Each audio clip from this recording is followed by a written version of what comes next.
and then out crawls a masked man from underneath the ring. And according to Skeena, he's got Seth Rollins' hips, and his hips don't lie. He did. As soon as I saw the final masked man was walking, I was like, okay, that's it. When I first started this podcast, I had a vision, and that vision was not including Seth Rollins, to be clear. And, you know, as much as I love Seth, I feel like if I had included him, we better walk out of here gingerly. That's the whole point, right? Welcome to the Lariat Lounge. This is the home of smart takes, hard hits, and real talk. I'm your host, Everson Godfrey, co-host Andrew Skeens. Skeener, something is different. I don't know if I've been cursed. I don't know if we have ended up in some parallel dimension, but this is different. The Lariat Lounge is no longer live. The Lariat Lounge is just here. Remind me to change that bumper up there because it says live now and it shouldn't. But it'll say the Lariat Lounge because this is where you catch us now, folks. We are everywhere now. We are literally everywhere. We're everywhere you listen. We're everywhere you watch. YouTube is literally everywhere. So, like, that's just what we do now. We are just in your living rooms. I hope you're ready to see more and more of Skeena and I's beautiful faces because this is what we're doing now. So, I don't know if they're seeing your beautiful face, to be honest. This is how I always look. Okay, well. This is how I always look. What you've been seeing before was a filter. Okay. I have to admit. We're retconning your face out. Okay. I've been using a filter this entire time. No, seriously. Dude, I've just been enjoying the mask. I bought another one last night. And it should get here April 4th, which I hope it's not a joke, but it should get here April 4th, right before I head out to Milwaukee. So that'll be the debut of the next mask for WrestleMania. But hey, man, how are you doing, Skeener? Episode 50 is finally here. We are in video 50 format, man. How are you feeling? I'm feeling good. I'm sure some people may be seeing us for the first time watching this episode. Some people have joined us on the live streams and seen us before. Some people, fortunately or unfortunately, have seen us in person before. But yeah, it's as Triple H would say, it is the dawning of a new era here at the Lariat Lounge. Indeed it is. Indeed it is. And listen, I could not be more excited. I have literally been working on this all day. And when I first started this podcast, I had a vision, and that vision was not including Seth Rollins, to be clear. You know, as much as I love Seth, I feel like if I had included him, we better walk out of here gingerly. That's the whole point, right? Is that had I included him or any of the original members of the vision, we might be in some trouble. But I had a vision, and that vision was to start this podcast. The vision was to start the podcast with you. We got that under the belt, right? Then the vision was, okay, let's land 10 episodes. And we had Mike and BG on to celebrate those 10. That was fun. Then the next goal was, okay, let's keep going. When we hit 50, we're going to do something different. At the time, I had no idea what that was going to be. It was just, we're going to do something, and when we get there, we'll figure it out. And as we got closer and closer, our brains, yours and mine, were apparently in sync because we kind of came to each other at the same time with the same idea of what to do next. And so we're here. So now we're here. I can't believe it's been 40 episodes since Mike and BG joined us.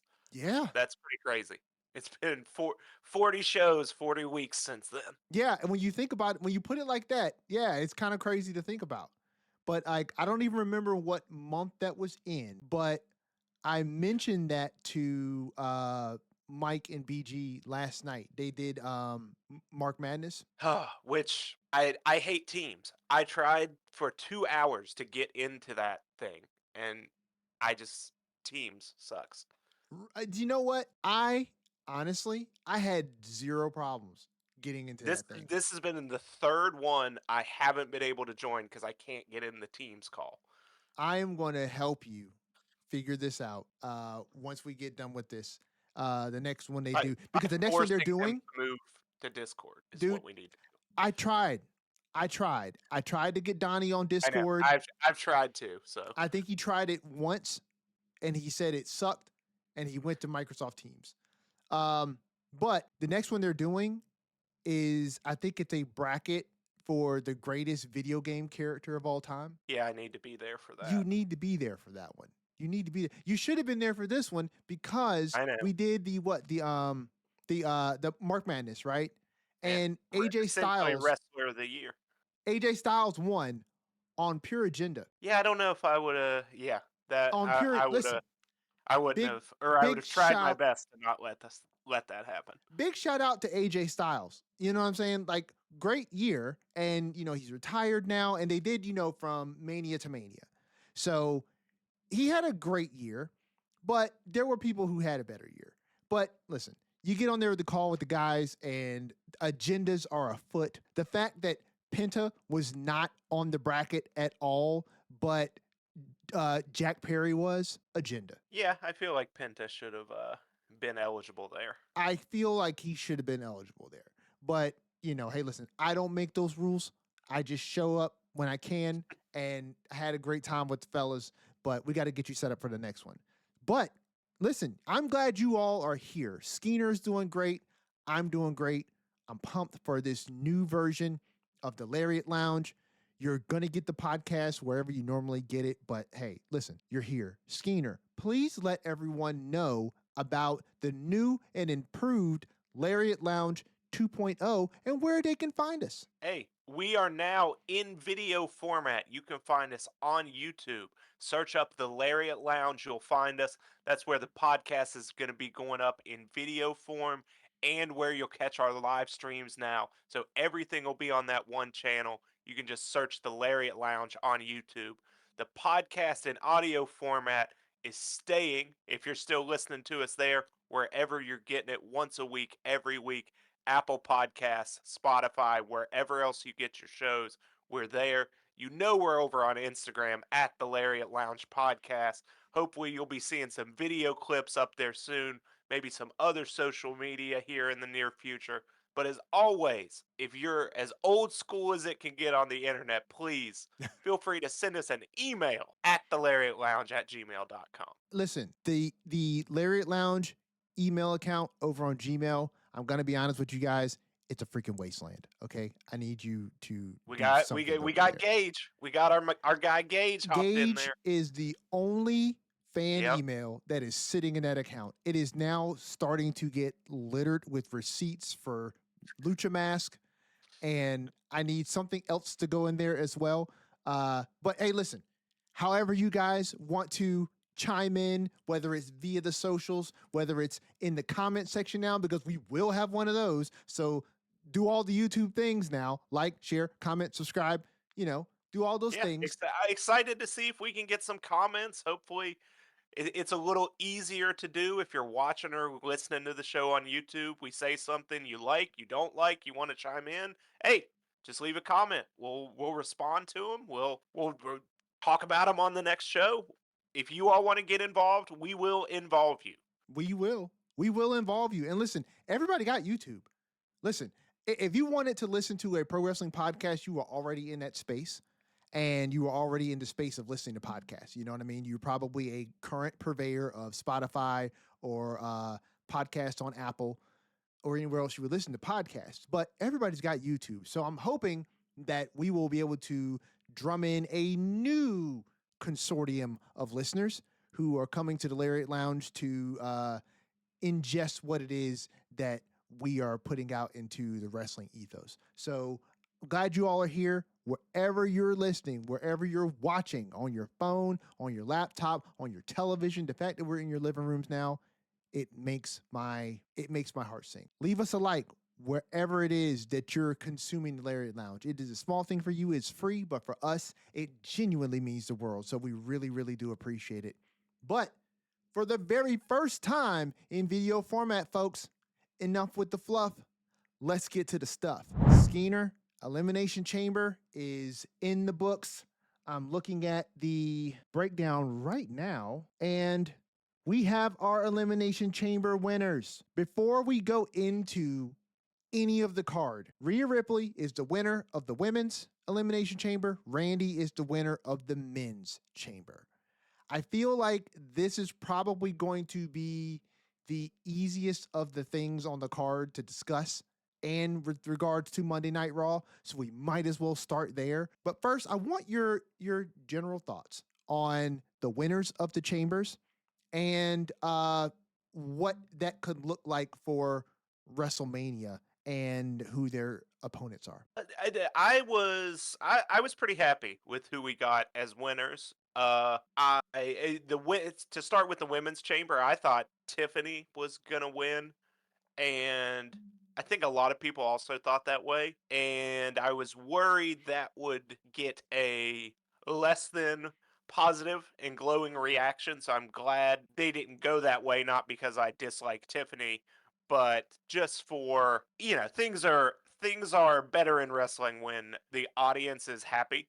And they don't always have to be, but you know, sometimes the vocal fans can be downers essentially, and I'm glad we didn't have to deal with that. And I think Rhea and Jade is a super interesting match. We haven't gotten it before. Two big stars. Obviously, one of them's probably the biggest women's star they have right now, or at least 1A, and one of the most popular stars in the company overall.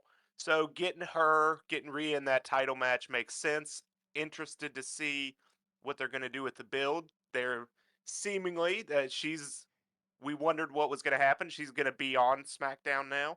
She said her goodbyes to EO this past Monday on Raw, seemingly. So we'll see Rhea on SmackDown here this Friday. So Yeah. I think that's a good move. I think that's interesting. I think they've already been doing some working on social media, Oh, have they? seemingly. Uh, yeah, it's debatable, I guess. I thought it was pretty clear that it is a work, but yeah, there were some Twitter shots sent back and forth between Rhea and Jade, Oh, come which on. I think has been a good start to the feud. I'll fill you in on that in a little bit. I But mean, what did hold on. Let me ask you something. Does yeah. anybody think that that was real? I mean, I didn't see any Oh of it, yeah. but the way you Oh said that, yeah. okay, so people are taking it like there's some real animosity between the two of them. Absolutely. Oh, come on. Absolutely. Yeah, Rhea and it's because Rhea posted something that said like we're not friends. I'm not having fun. This is serious. And everyone's like, "Ah, see, it's real." Oh But yeah. yeah, I guess because somebody said something on the internet, it must be true. That yeah. is the age old adage. Dude, I thought that so Rhea Ripley was my pick. Um, for the chamber, and it was legitimately a process for me of logical elimination. There were some people who I did not want to win the chamber. I did not want Tiffany Stratton to win the chamber. I thought that she has maybe an opportunity to build herself up in a way that the fans can really get behind again, if they ever really were. To me, it's debatable whether or not the fans were behind her the way some may remember her as. But suffice it to say, I thought that Raquel was originally going to be my pick, but you laid out something last week that I think made me change my mind. And Rhea seemed like it was going to make the most sense, particularly because her and EO had just dropped the tag titles. Yeah, And when we made our predictions on the show, that had not happened yet. so, yeah, And so they I hadn't lost the thought titles yet. that was, I think, a pretty big giveaway that, Rhea is now a serious contender to win that match. Yeah. Oh, yeah. And look, good on them for, going ahead and just making the break clean between EO and Rhea. I mean, we saw the little hug sesh that they had on the stage there, and then we also saw a backstage segment with EO coming out of Adam Pierce's office in line for the number one contender spot for the Intercontinental Championship. So they're going to have that is it a 6-person match? Yes, next Monday we've got a Okay. six woman number one contenders match. So Io is putting herself back out there on the singles scene, and Rhea is going to take on Jade. I think Jade needs a competitor like this. It was Absolutely. interesting being a part of Mark Madness yesterday because I was able to really get a sense, Skeener, of what other wrestling fans think of certain people. And you can really see that based on, when people weren't playing agendas, how quickly some people dropped out of the bracket. And they did like 64 participants this go round instead of 32. So you had a lot of people in there. And for Jade Cargill being not Penta though. Not Penta. Except Penta. No. We had Jack Perry in there, and we had a couple other people that I was just like, at the end of, I think we got into like Sweet 16, and then I was like, hey, where's Penta? Like, how's Penta not in here? But yeah, they did not allow Jade Cargill to get out of the first round. Like, she didn't get out of the first round. And so I think, aside from bias, I think that is very indicative of her title run. And that's what I said to them when we were talking, that I feel like she is a product of how lackluster the offerings of competition have been for her. I think she has grown and evolved a bit more of a personality when she's really being a bad guy. Like, she does well being a heel. Her as face Jade did not work quite as well. And being a heel, I think she's really able to kind of lean into her bag, but she's only been, put up against Meechin, B-Fab, and Jordan Grace. Her entire and you still mourn that we didn't get the Meechin Jade match too. I think mourn is a strong word. That was on your 2025 most anticipated matches, if I recall. If it was on that list, it was because Jade needed it. She needs body count. Like, she needs something. That was the only thing, in my opinion, that really saved Tiffany Stratton's title run at all, was that she at least had competition. And Jade just did not seem to have that at all. So this is a huge jump. I mean, Jordan Grace is no slouch. And when she got paired with Jordan Grace with their little feud, I thought that it was good because she needed an escalation. And now she's got a huge escalation because there's no one coming out of that chamber match that is bigger than Rhea Ripley. Sorry, not sorry. If you disagree with that, I just don't think you probably watch WWE because she's the hottest thing that the product has. And it's really been kind of touting for the last year. And so to put her against Jade, you've got a little over 4 weeks now left to build this thing out. So they've got time, and she's headed directly over to SmackDown. So we're going to get some head-to-head confrontations. That was, in my opinion, the best outcome for the women's chamber match. But shout out to what is her name? Kiana James. Yes. Thank you. Shout out to Kiana James because she had a stellar showing, in my opinion, in the chamber, bro. Like, I think she had a really good show. Very much so. I think she absolutely did. Who went through the cells? Did we have multiple people? So one of the girls got thrown through the cells. Like, she went through one side and out the other. I can't remember who that was. Was that? I thought it was Logan that went through one side and out the other. Maybe it was Logan. One of the girls went through a cell too.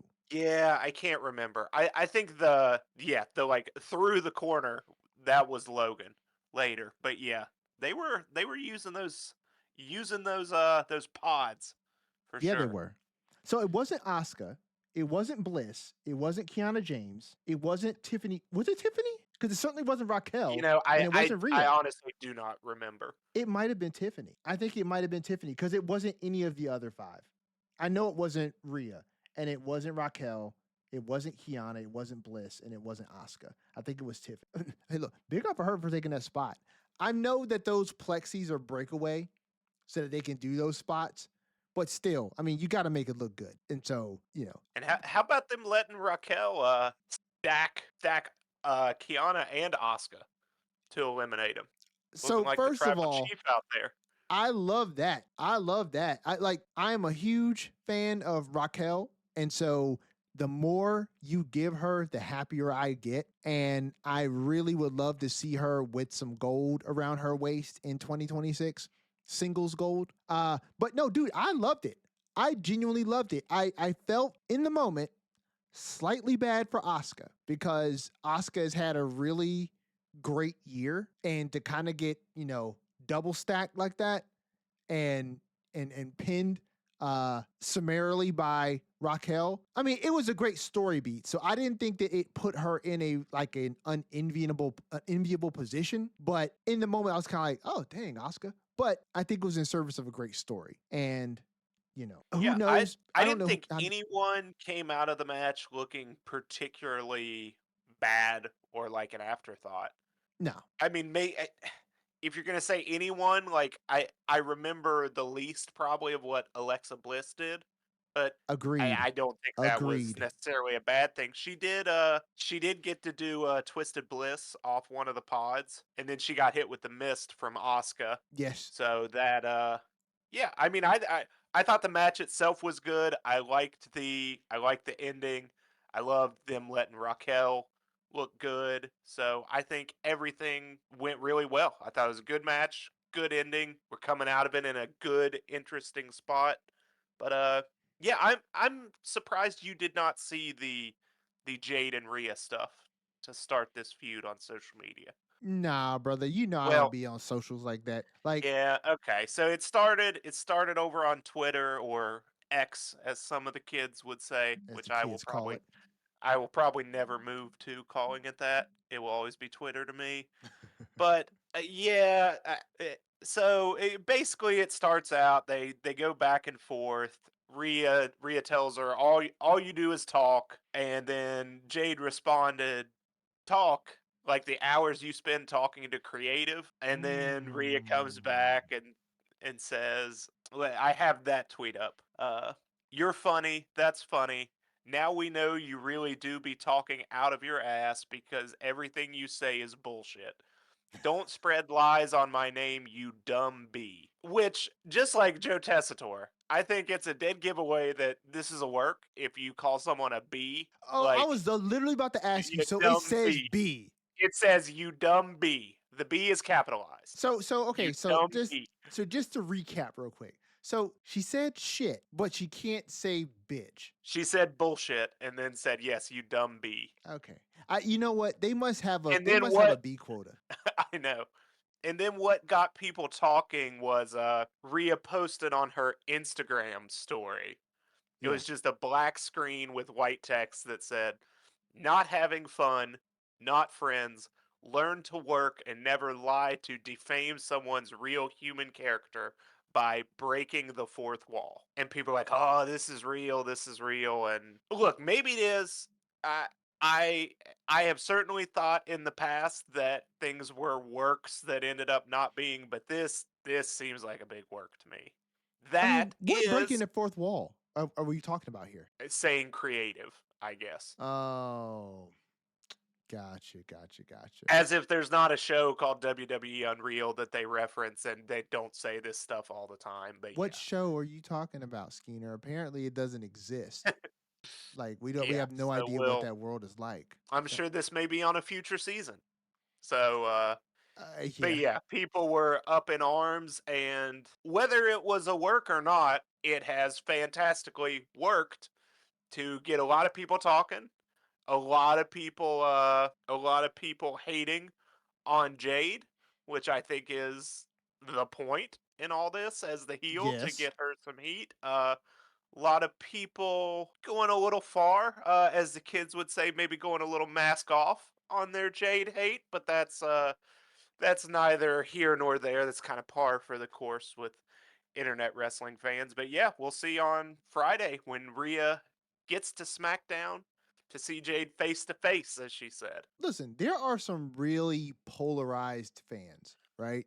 Like there are some real polarized fans who like they feel the way they feel about a situation regardless of how anyone may explain logic or reason to them with regards to the fact that hey, you realize Unreal exists, right? You realize this is probably going through creative since we use this word.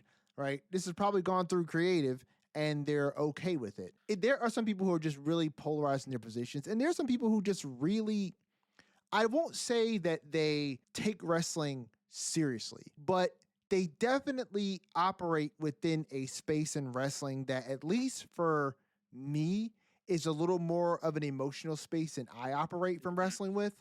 You know, I enjoy the entertainment, I enjoy the product, and I love getting enriched stories, but I don't get emotionally tethered to characters and story beats and things like that. So I watch it like I watch a movie or a television show that's written really well. And there are some people who are just going to not like Jade.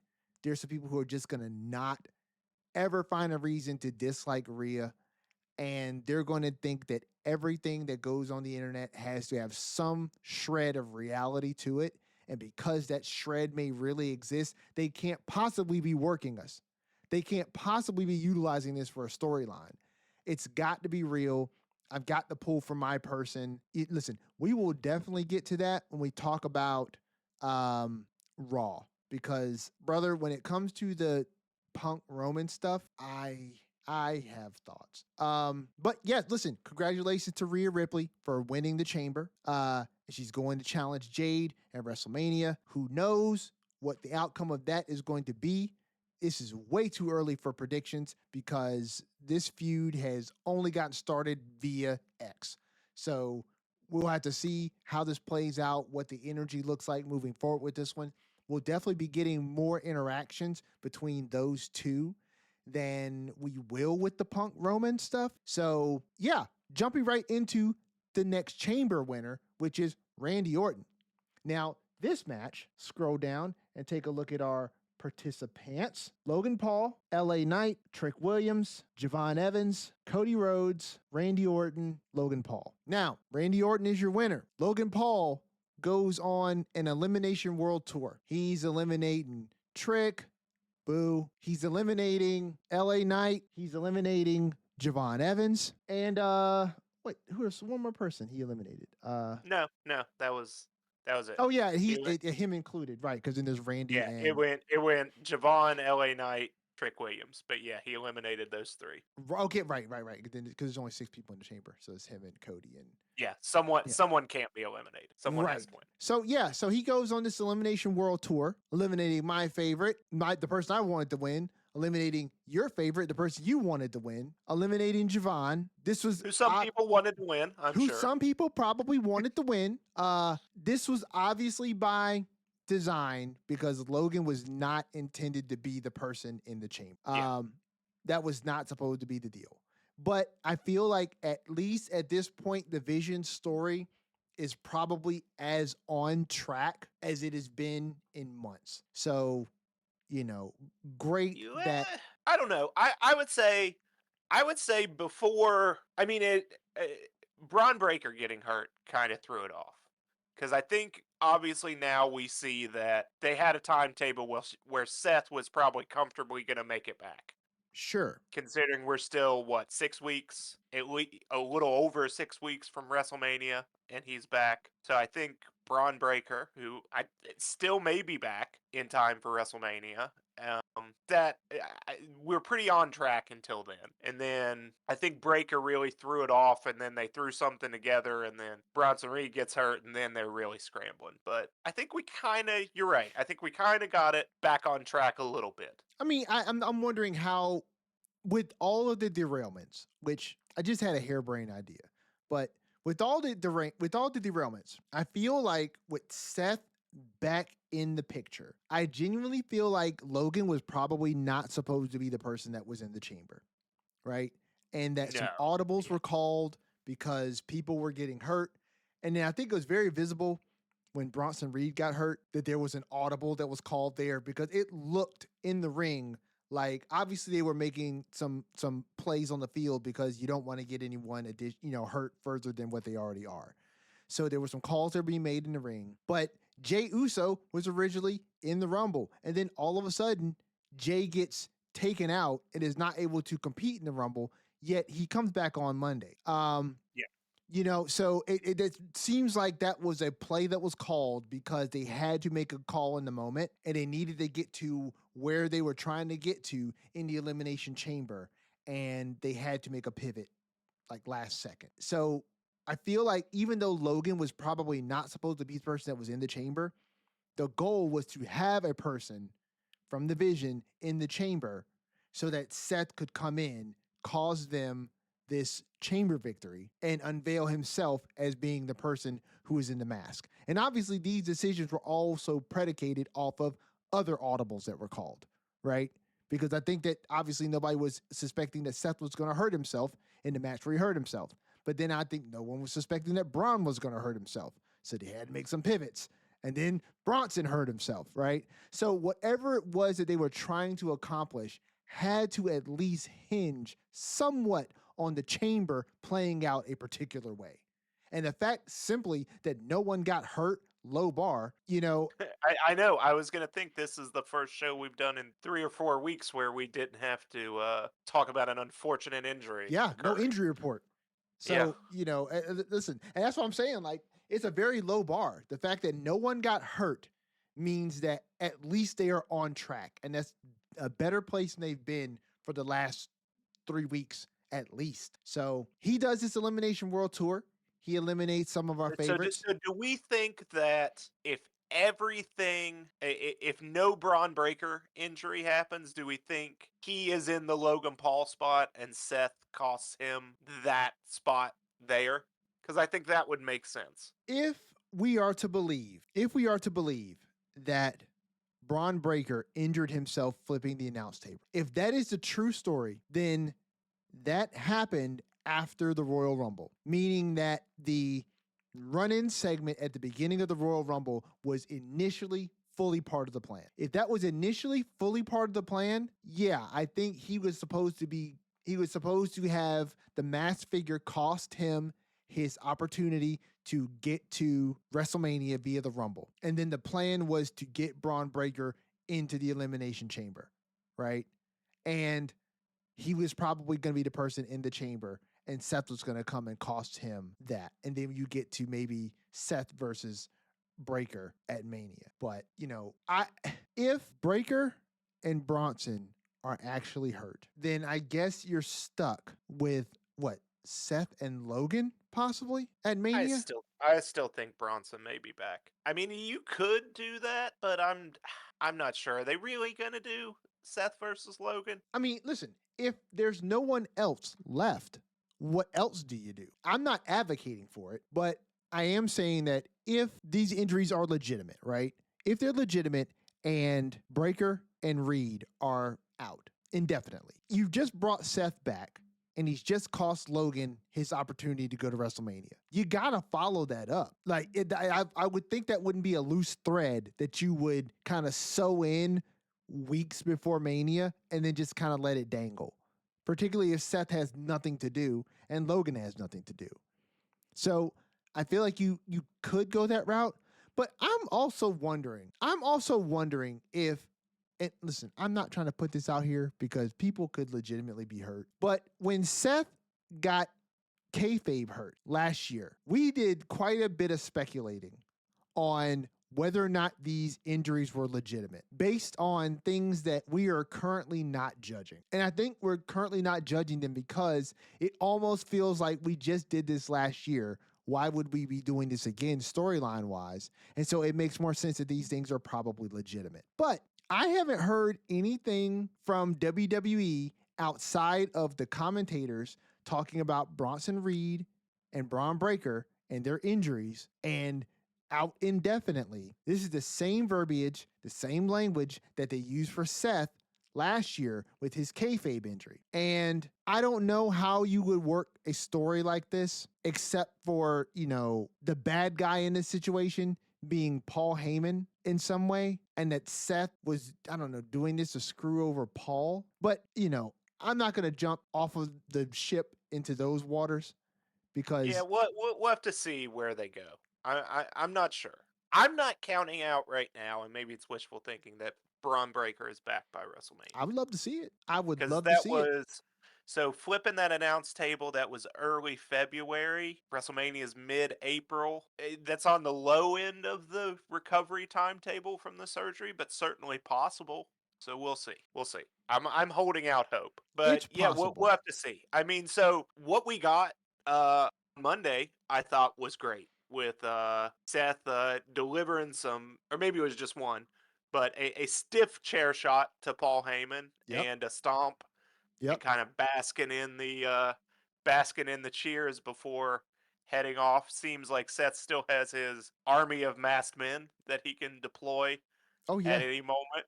So That goon squad. interesting. Yeah, he just uh he just has them appear out of nowhere to distract and confuse and conflate and all that. Oh yeah. Oh yeah. Look, he bloodied up Paul. He did. He He bloodied did. up Paul. And Sent Paul to the local medical facility. well, we with that listen, that's Maybe, where he was supposed to maybe. I go. don't know. The Yeah, driver didn't seem like he was taking him to a local medical facility. Which by the way, folks, it was LA Knight driving the hospital, that driving was funny. the I the enjoyed that. ambulance. And when Logan went to go get the car, I listen, what happened to Logan Paul? So Logan Paul ran off to get the car. The car comes around and Jimmy Uso hops out, whoops up on Austin Theory real quick. And then we see that LA Knight is driving the ambulance that has Paul Heyman in the back. So, I mean, listen, we are getting a collection of individuals who have been wronged by the Vision. Mhm. Do we do a multi-man? I mean, that can only work if the I Vision don't know if members I are don't know. Yeah, I don't know if healthy. there are enough men to do that I don't think there is. because it's just a tag team, and you've got Jey Uso, you got the Usos, you got LA Knight, you got Seth. Unless it's a big old handicap match where they beat up Austin Theory and Logan Paul, which I don't think they'll do. Yeah, I don't think you can go that way because you don't have enough men's for that multi-man match. What is Jay doing right now? I don't know. I mean, he's I don't part know. of the tag champs So with Jimmy. exactly like we were worried about, or at least I was worried about for the longest time, is we just kind of gave up on Yep. conflicted Jay that's not sure of himself, not sure if he can get back to the top, gonna do anything to get back there. No, we just kind of went back and forgot about that. At least for the time being, seemingly. So I don't know what Jay's doing. Yeah, and listen, I don't know what you do with everyone else. Like, I don't know what you do with Yeah, I LA mean, Knight. I don't know what you yeah. do with Jimmy and Jay. I mean, they're the tag champs. So I feel like they're going to obviously be on the WrestleMania card defending against someone. It's just a Yeah, matter of who. well, you lost for the time being. You lost two major players in the card in Bronson Reed and Braun Breaker. So True. I don't know. But even then, even if you say you have them, like what are these people doing? What are the Usos doing? What's LA Knight doing? What's Logan Paul doing? What's Austin Theory doing heading into WrestleMania? That's kind of some of the big questions we got to answer on Raw, I think. This is true. This is true. And And I'm not, and we've got time. We've got, I think, oh, of 6 course. more shows, so we'll figure it out. That's a longer build than it seems, just because WrestleMania is a little later in the calendar than we got accustomed to for the longest time. Got 2, 3 extra weeks in there, so we've got time to figure it out. But currently, I have no auspices on what any of those folks will be doing come WrestleMania. Auspices. I like that word. I'm gonna I mean, Seth included too. So if we lay it out, you got, in terms of what I would say are major players on that Raw roster: Seth Rollins, Jey Uso, Jimmy Uso, LA Knight, Logan Paul, Austin Theory. Anyone else I'm forgetting? But that's 6 like major names. We don't know what the heck they're doing for WrestleMania. I mean, it's true. I don't know, man. And listen, all of this right now screams Andre the Giant Memorial Battle Royal. Oh, come on. I It don't think screams that. big gold trophy. Like these are the decisions that WWE makes typically when they don't know what to do with people. They just throw them in multi-mans.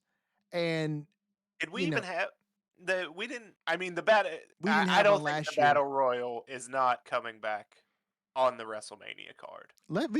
All we can do is hope, man. We haven't seen Now, one since what? now, if you 39? bring back the gimmick battle royal for Saudi Mania, I'm in. Wait, like you mean like the greatest Royal Rumble? No, the like WrestleMania 17, where they had all the old timers with their gimmicks come out and hobble to the ring between Nah, ages fam. 60 and Nah, 70. fam. I'm in. Nah. You can keep that. You can keep that. That's what I feel like You don't want to see Hacksaw come out No. there No. and give us one more. I feel like that's what the Saudi princes asked for. I feel like they asked for, I want Yokozuna, I want Bam Bam Bigelow, I want the British Bulldog, I want both the Road Warriors. If you were ill-informed, isn't that something you would want as well? No. Well. No, absolutely not. Absolutely not. Give me Trick Williams. That's what I want. Let's talk about it. So yeah, there's another name. We don't know what's going on. Listen, if But there's one thing I am sure look, of, they is that Trick will be all right. They'll find something to do with Trick. That's what I was gonna say, because they know they've got a star on their hands. They absolutely know that they've got a star with him. They will figure something out for him. So I'm not worried about Trick. What I am worried about is LA Knight. Yeah, I would be more worried about LA Knight and Jey Uso than I am about Trick. Oh, I mean, look, certainly Jey Uso. There's a legitimate reason for a Jey Uso fan to be concerned at this point in the year, because he is tag champs and they have not been building a tag feud with anyone.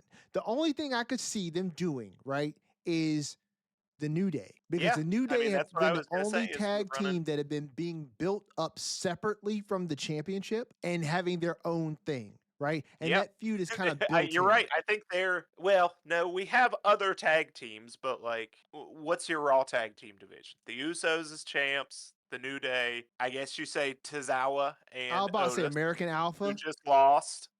The Viking Raiders. Yeah, or the not. War. We're War Raiders again. Sorry, I always forget. We went back. War Raiders, and then I guess you include Ryo and Bravo. I mean, you so could. There you go. Technically, there's your tag team division. Boy, that tag team division is garbage. But the tag team division, man, has been suffering for a while. They've been suffering for a while, and it really may be worse than it's ever been. I'm sure there's been times where it has been worse, but it feels really, really bad right now. It does. It feels genuinely bad. It just feels like that the tag team division is a little naked, and there's just not enough bodies there to consistently. I mean, we've been saying this for a while. Well, we got 47 MFTs and 50 Wyatts on SmackDown. That's your tag team division. All you need is one set of tag titles. Yeah, it's really seeming like that right now. You really just need one set of tag titles. It doesn't seem like WWE is really invested in fixing their tag team problem. Even if you had one set right now, I don't know if you'd have enough teams to really call it a division. Because, I mean, I know we named like some of those teams, but who would you consider serious tag teams if they combined them? Usos, New Day, the Wyatts, and the MFTs? You've got Fraxium. Okay. You've got Fraxium. I would consider them tag team. You've got the War Raiders.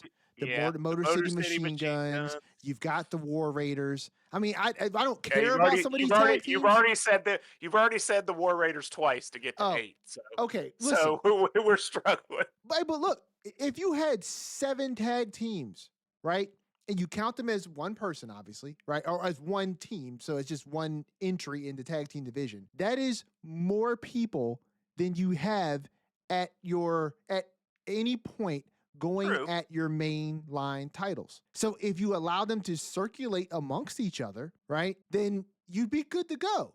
I mean, how many people do you legitimately have in the World Heavyweight Championship picture? Legitimate. I mean, you have 2 right now. I get what you're saying. You know what I mean? Like, we've got more people in the tag team division if you just combine them. But the fact that you have them separated just means, and on separate shows too, my God, It But I just don't even I don't even know if that's the answer because just combining them doesn't make it interesting. Doesn't make any of the stuff interesting. I would be more interested in Fraxium if they were going head to head against the Usos. But as you currently have it, But that's a low bar. What is your current interest level in Fraxium?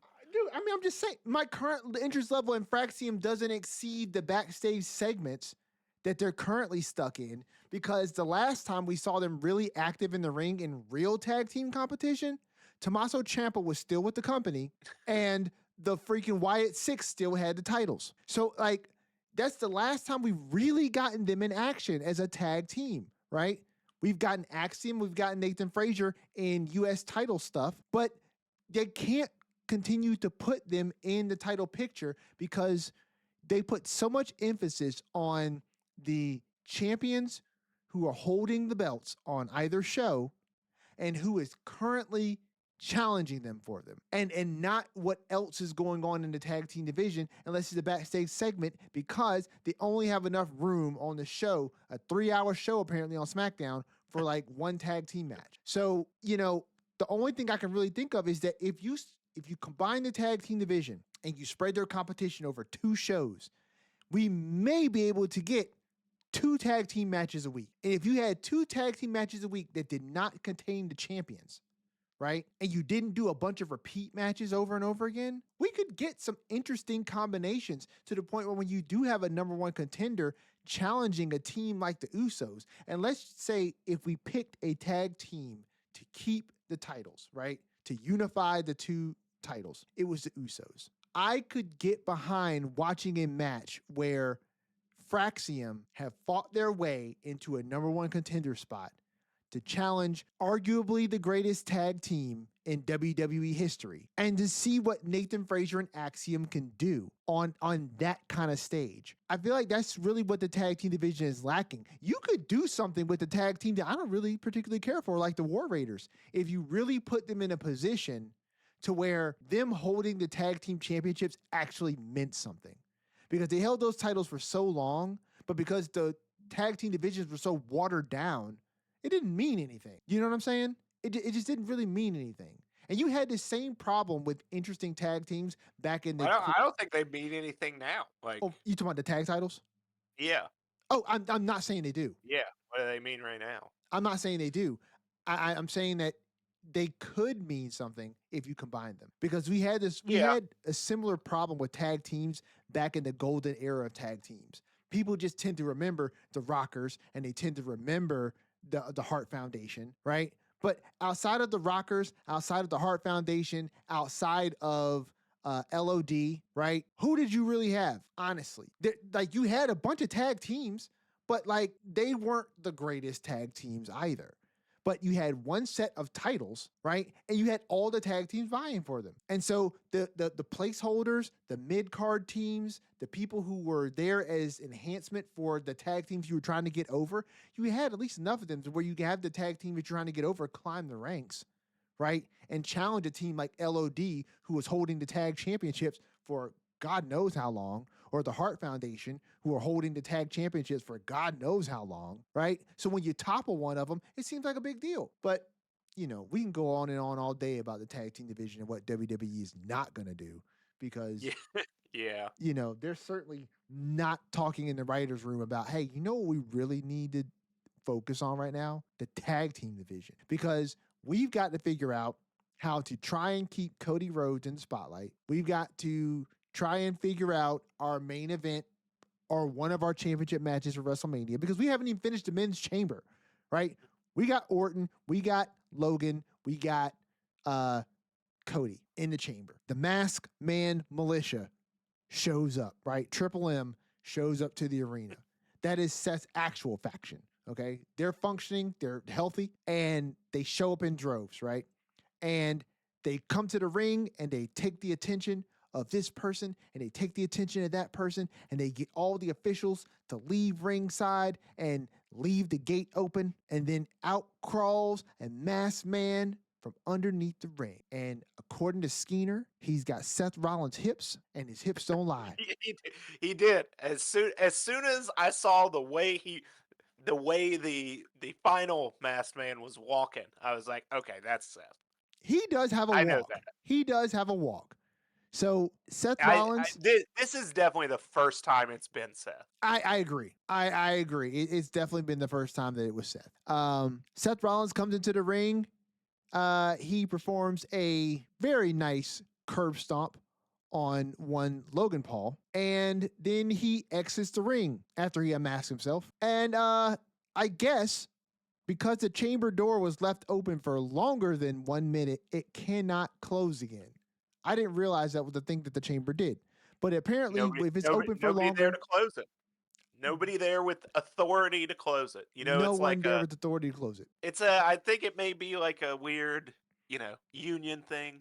Like certain people aren't allowed to, like a camera guy just can't be closing the door because that is the referee's Right. jurisdiction. Right. And yes, the extra referees that are around the ring, if they leave, nobody has the credentials Right. to touch the door. Right. So it has to That's stay a open. class.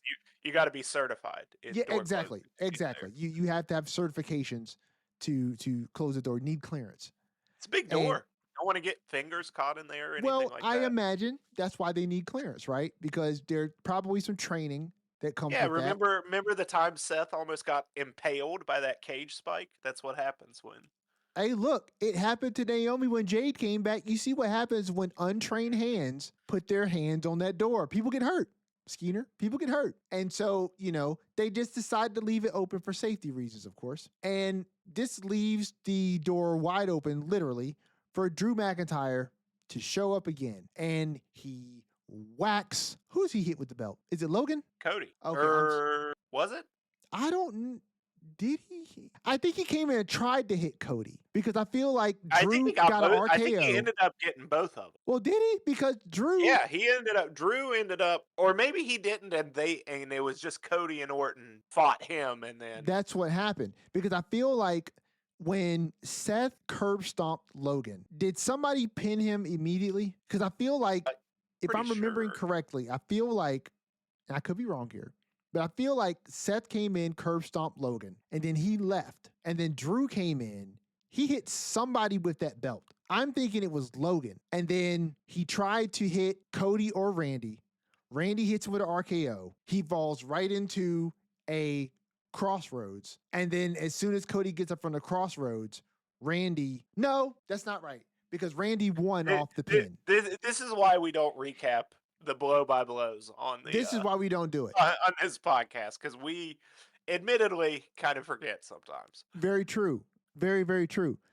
But Logan had to have gotten pinned. He had to have gotten pinned before that interaction happened because. Yeah, Orton pinned him.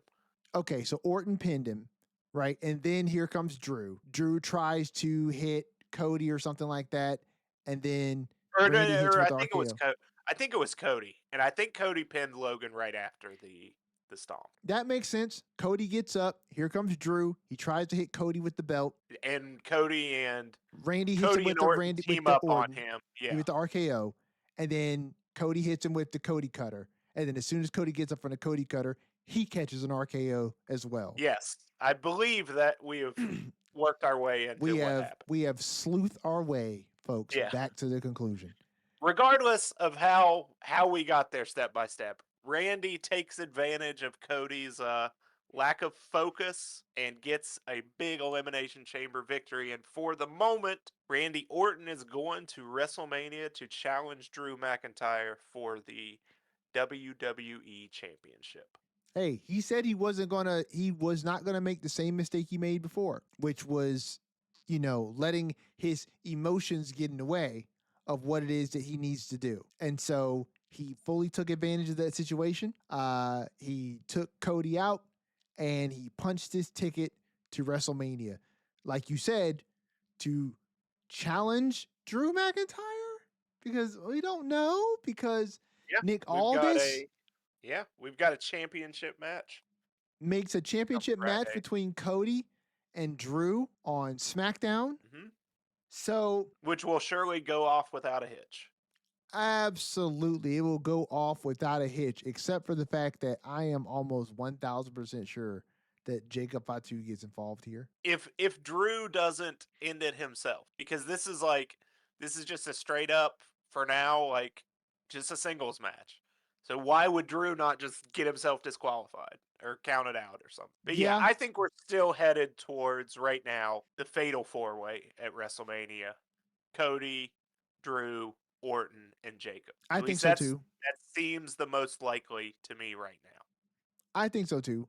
You just got too many loose ends there that are tied to this to not pull them into this this championship match. The boys and I last night, I honestly, Skeeter, I made it known just a little bit how much I dislike the doofus babyface role that Cody plays, right? And we got talking You about it a do little bit. dislike it. You do dislike it. And it's just this whole situation never had to happen. It never had to happen. Cody could be the champion right now, He but could, he but he's too chose proud. to be too proud in that moment and put his hands on Jacob instead of, I don't know, getting out of the ring and winning the championship or maintaining the championship because he was champion then. Yeah, And but that's not what he does. no, he has to be a doofus. And but He's being the honorable hero. listen, your honorable hero can also be a doofus. He does not have to be the sharpest tool in the shed in order to be one's hero. And I genuinely think that sometimes when I hear Cody fans, I'm just like, you will just follow this tattooed neck man into the bowels of hell. Even if he told you, hey, I soaked your drawers in gasoline the night before because they smelled awful. Let's Yeah, go. but at least you get it though. Like, yeah, it's because he does this. He's fights for what's right. Yeah, but he's not fighting for your life. He clearly did not listen to Hogan's theme song well enough because he's leading you to destruction for his own benefit. I don't know, man. Cody he finds himself in the main event way too much. I would like to see Cody do some mid card stuff. I'd love to see Cody at his stature now do a Becky Lynch because I genuinely applaud Becky Lynch like straight up and down because I feel like she is showing you what being a real superstar looks like. I mean, superstar within the confines of pro wrestling, like a legitimate WWE superstar in all facets of her game because you do not have to be at the top of the card. You do not have to be top billed, but you are who you are. And everywhere you go, you shine, whether it's the main event picture, whether it's the mid card, right? Your name is big enough now to where it rings bells, despite where, what I'm saying, the bell rings for you on the match card. And I think it was just awesome. It was awesome to see her Intercontinental title run. Shout out to AJ Lee, new Intercontinental champion. But I thought it was just great for her to do that. And now she's likely going to return to a feud with AJ Lee at Mania to probably reclaim the Intercontinental Championship. But even if she didn't, she has opened herself up to going back into the main event picture, being missed in that space, right? But not being forgotten because she's been so freaking present in the Intercontinental Championship scene. I would love to see Cody do something like that. He did a little brief stint like that with Jay. What was it, last year? Yeah, I mean, It was before he won the championship. It was before he won. He finished the story. So it was before Mania 40. So that was between 39 and 40 when he was tagging with Jay. But it worked. I love that. But your thoughts? Randy Orton has won the chamber.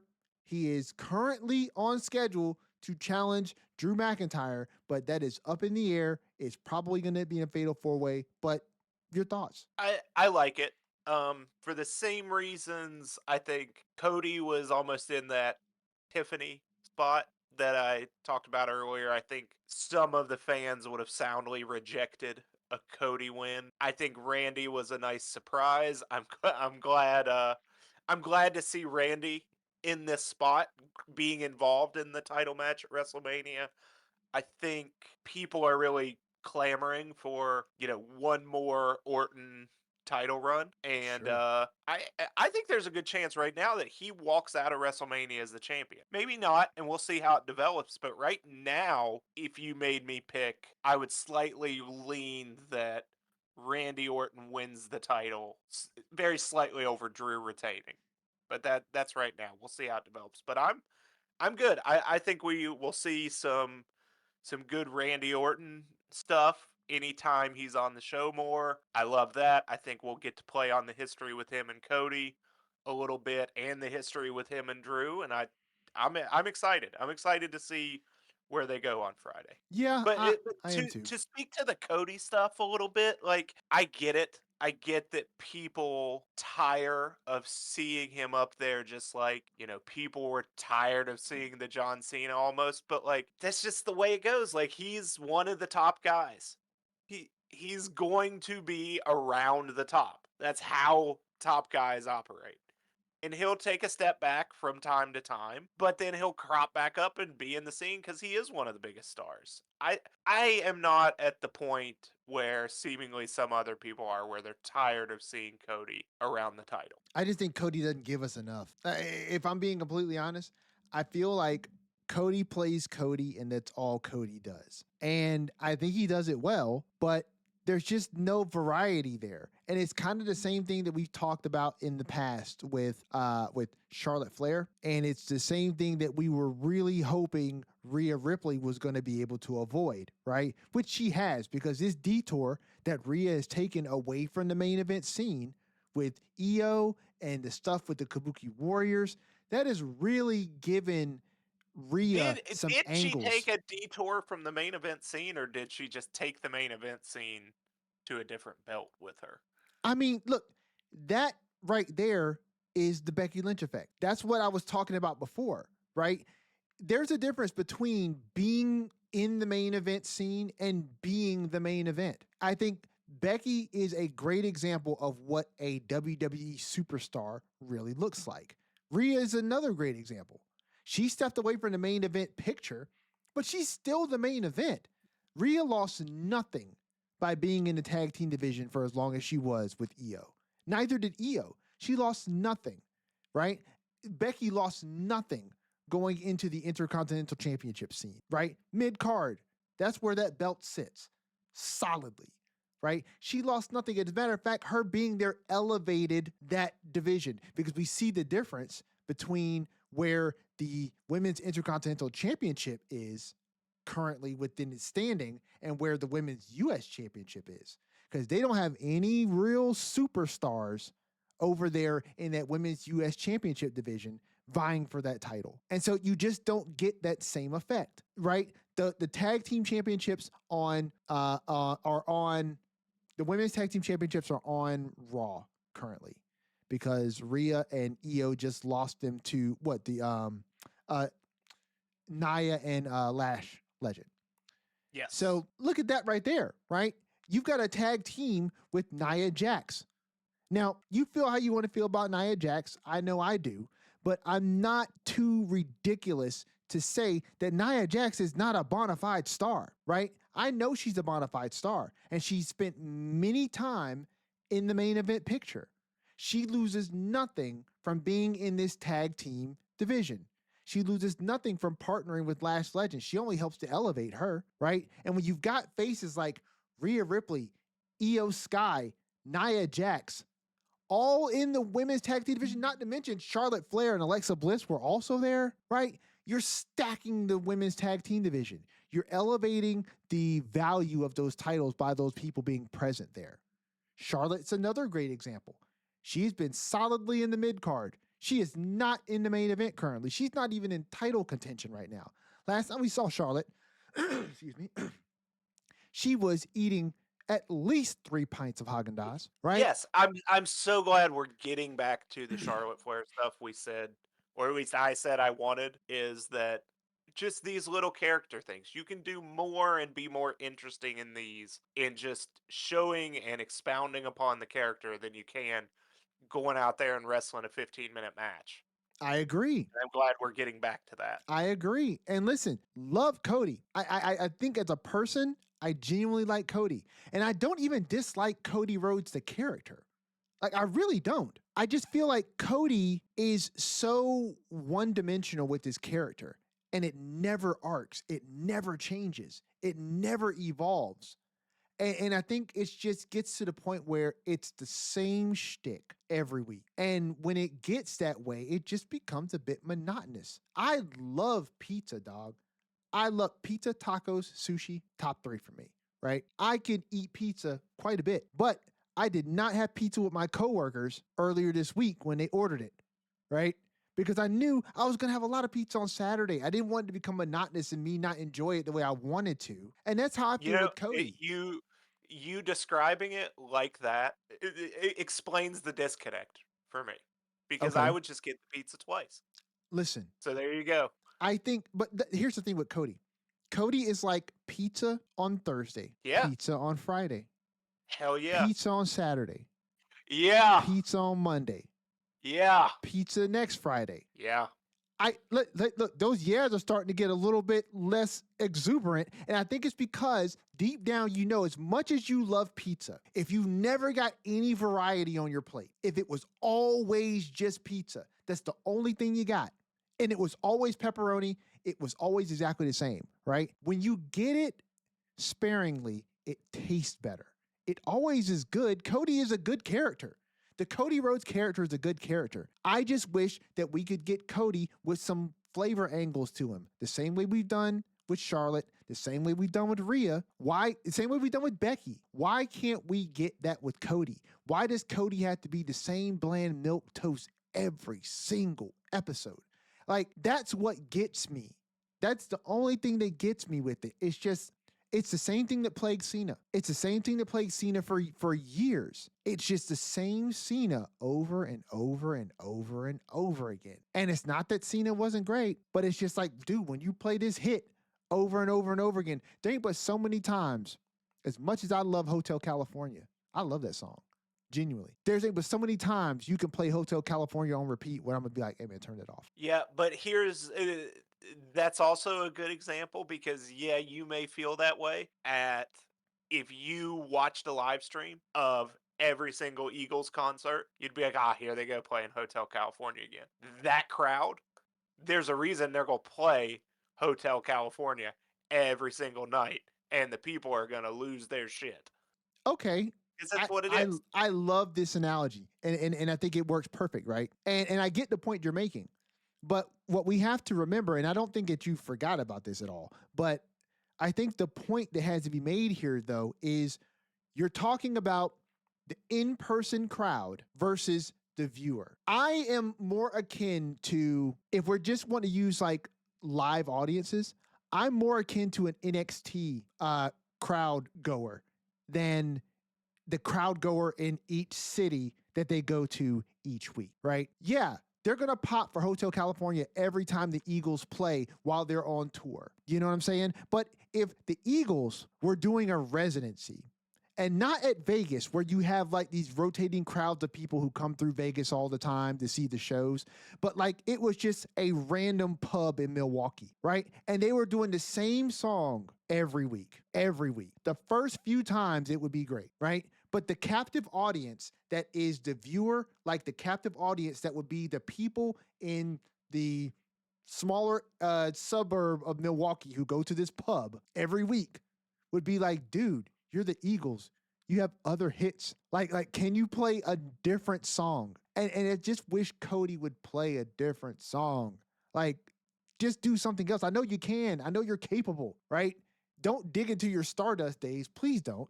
I don't want you to go back to dashing Cody Rhodes. I don't want you to put on the plastic mask either. I'm speaking to that because I know you have depth. I know you have range, right? I wish you would just try something different. The only thing we've gotten is babyface Cody Rhodes and doofus babyface Cody Rhodes. And they're both just Cody Rhodes. Like, I don't know. I genuinely do not think that I am the only person who feels that way. And You're not. You're not. But I want you to remember, Cody was also being heelish and cheating. And then you were asking, why was Cody cheating? He was trying to do something different. And you were on here saying, why is Cody cheating? wait, do you think that was him doing something different? A little bit, yeah. Really? No, not really. That's what I'm saying. He wasn't doing anything different. Like, he was just being Cody. He's being Cody, the guy who I'm like, why are we? I get why you cheer for him. I get why I cheer for him. I pop like no one's business at 40. That was a great story. That was a great culmination to a story. It was so well told, right? And the culmination of Cody losing on night 1 and then beating Roman on night 2, man, there's nothing freaking like it. And I think he played that role excellent. I feel like the heel stuff he does sometimes, I feel like it's heelish. If somebody on commentary, I'm not asking for you to build a whole storyline around this, Skeener, but if Wade Barrett, who is my new favorite color commentator, if Wade Barrett were to just call that out every so often, you know what I'm saying? Like when Cody picks up a cheap win, if he would just call it every so often, just be like, that was kind of foul the way he snuck in there and stole that pin or something, then I could be like, okay, we're not necessarily writing this story for him, but we're laying down the breadcrumbs for headcanon, right? That if you touched on it later on, you could make these beats make sense. But as it currently stands, it's like, Cody's a good guy. Because I love him as a good guy, I'm going to ignore the fact that he just cheated.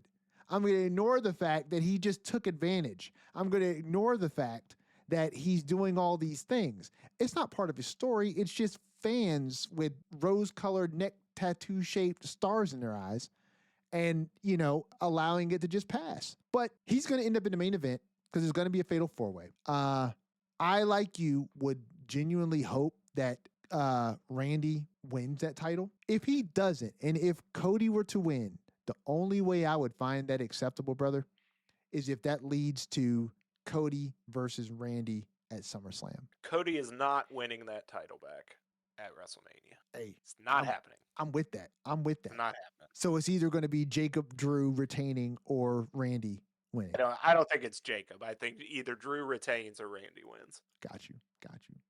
Hey, look, none of that are bad outcomes in my opinion. The only bad outcome would be if Mr. One Codith Rhodes were to win that championship.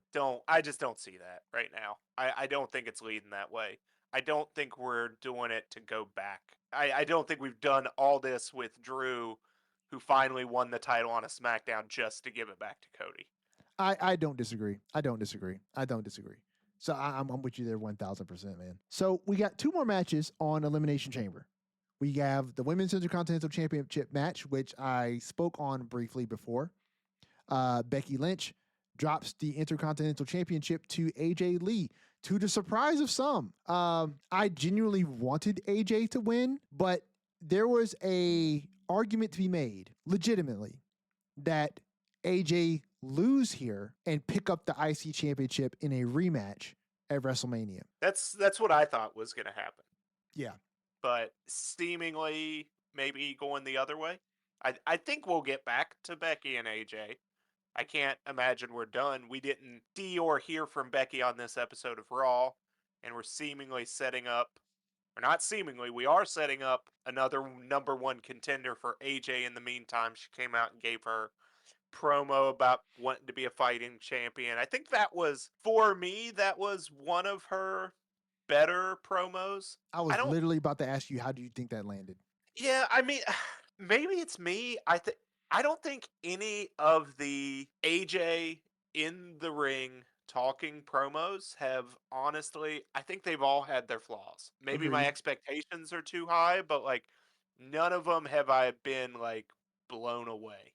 They haven't been bad, but at times all of them, they kind of seem to have low points or silence where there shouldn't be. I don't know if that's her being rusty or what, but I thought it was fine. It sets up, she's doing the babyface fighting champion shtick. I thought Becky was going to come out and attack her there. Yeah. But no, we're setting up. We've got a 6-woman gauntlet match on Raw for the number 1 contendership to AJ's Women's Intercontinental title. So we'll see where that goes. We'll see if that match happens, if Becky ruins it, if Becky ruins the title match, who knows?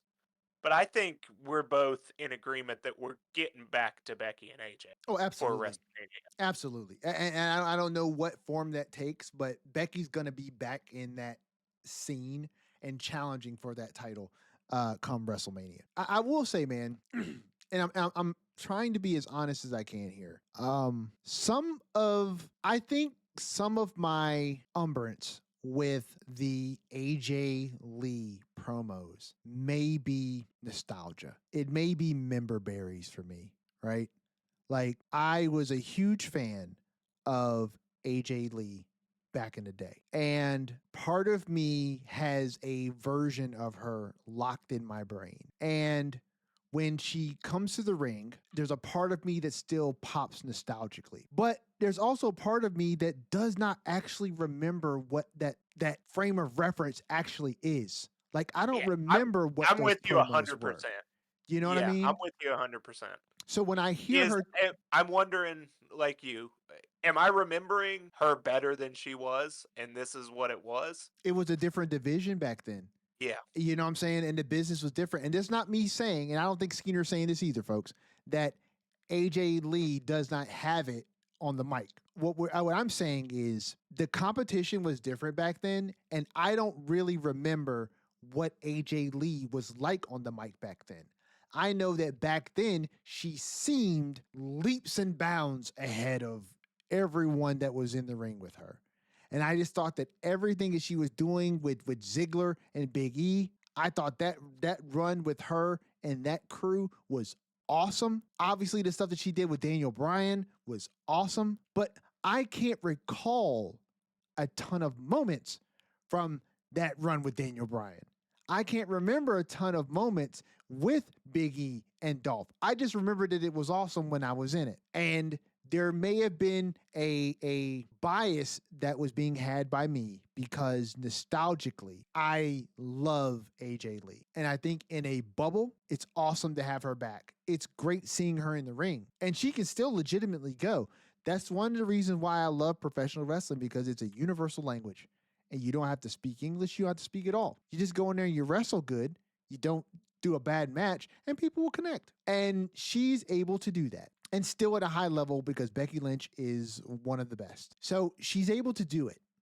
But when she gets on the microphone, sometimes I feel like the promos are kind of time locked. Like they feel like they belong in an era of women's wrestling that doesn't exist anymore. And I don't know if I'm being too critical in that way, because I feel like it to a certain extent, but at the same well, time, yeah, I can't override what I am feeling, which is not like I'm watching a promo and I'm like, oh my gosh, this sucks. But I'm watching it and I'm just like, it was a promo. no, I'm right there with you. They've been fine, but they haven't blown me away. And I don't know if it's because now she's playing less of a character and she's not doing the drawn up or the played up, crazy girl shtick she did the first time when she really got over, and she hasn't found that groove, or maybe it's just not hitting the same way for both of us, that she's more herself than she is the character. And I Yeah. think maybe the promos are suffering again with the caveats you said. It's not like they're bad, but I'm with you there. They aren't. It's been a lot of 7.5 out of 10s for me.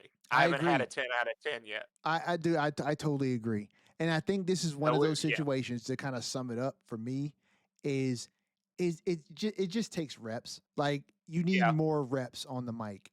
I thought she was demonstrably better in this match against Becky than she Oh, looked at WrestlePalooza. absolutely.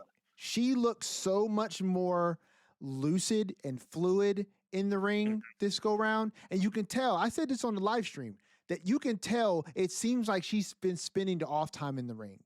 And you can tell because she just feels more lucid and fluid in the ring. And it shows.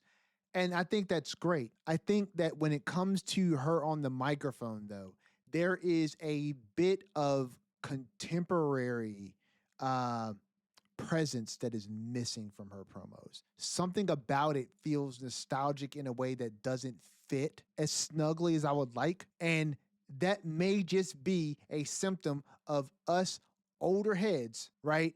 Not being inclined and in tune with the way things are flowing currently in the landscape, right? When you stay away from something long enough, you tend to lose the vernacular.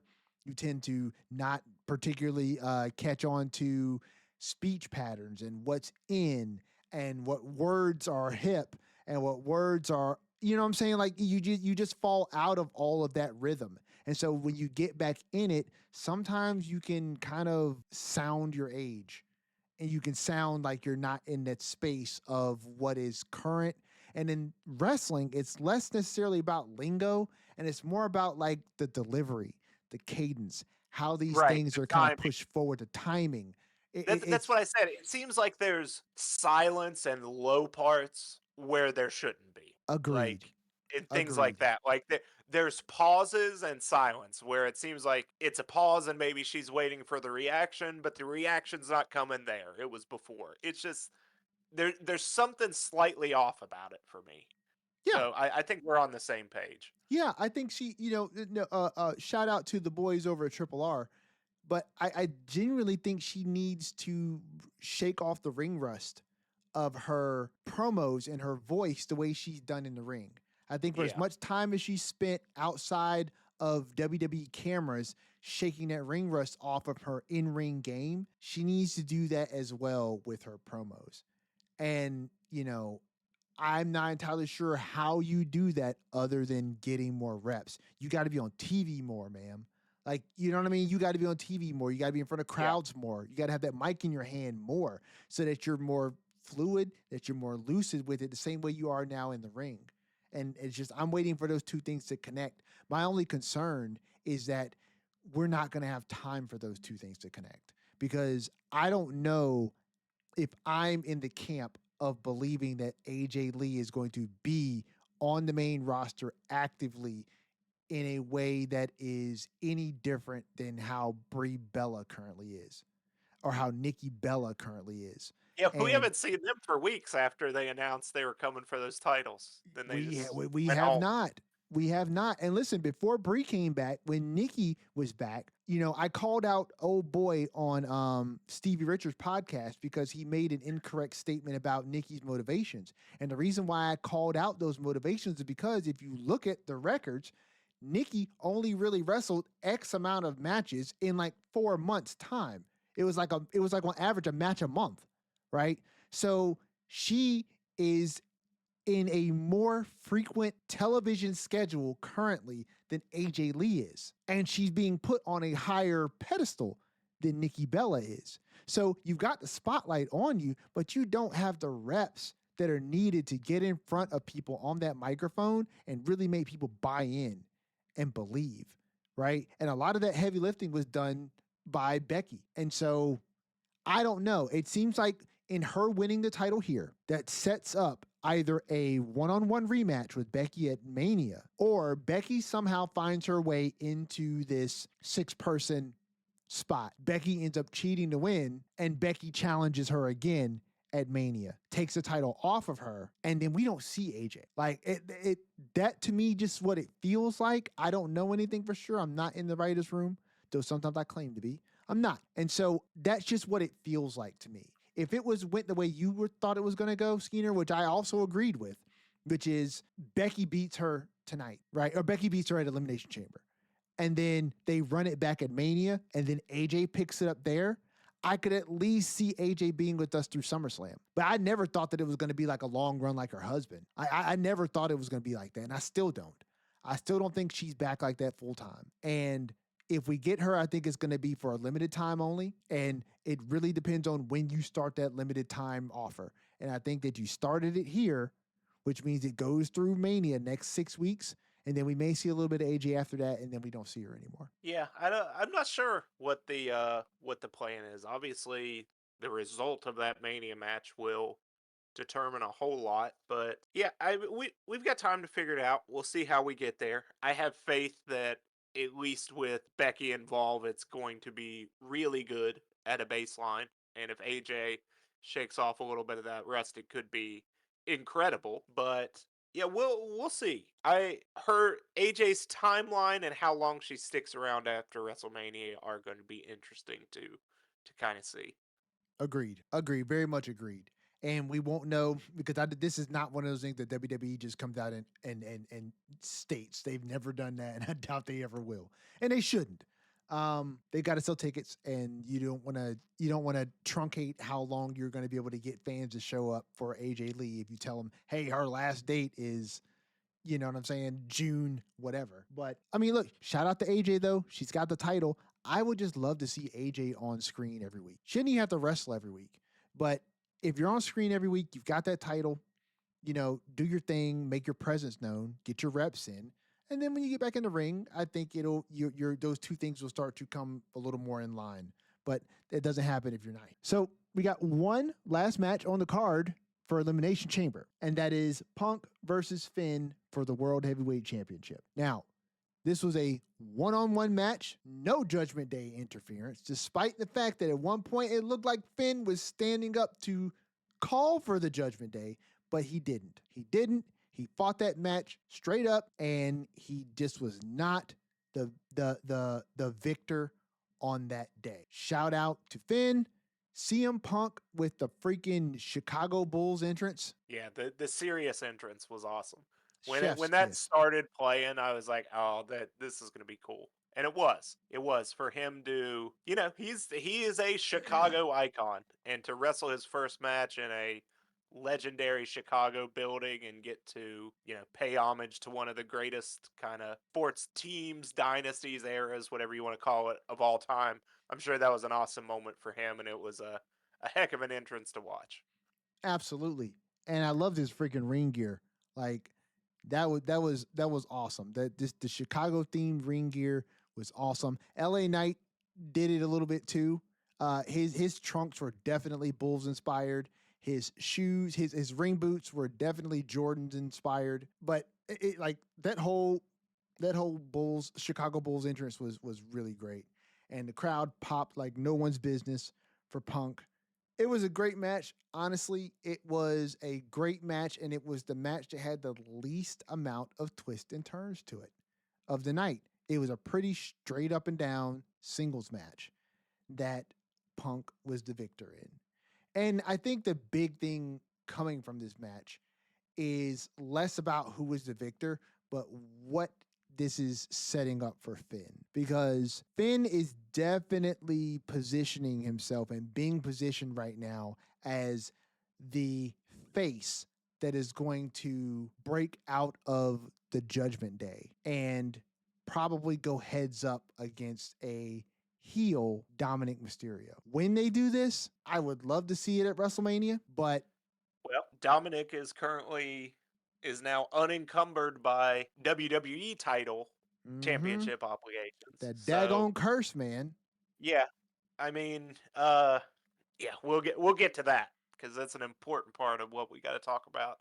But yeah, the Finn look, we said it on the live stream. Kind of, they were in an unenviable position in trying to hook the crowd into a match that 99.9% of the audience was fairly certain Finn Balor was not winning that match Right. because we've got a giant WrestleMania main event that hinges on CM Punk being the champion and, frankly, Finn Balor not being involved with it.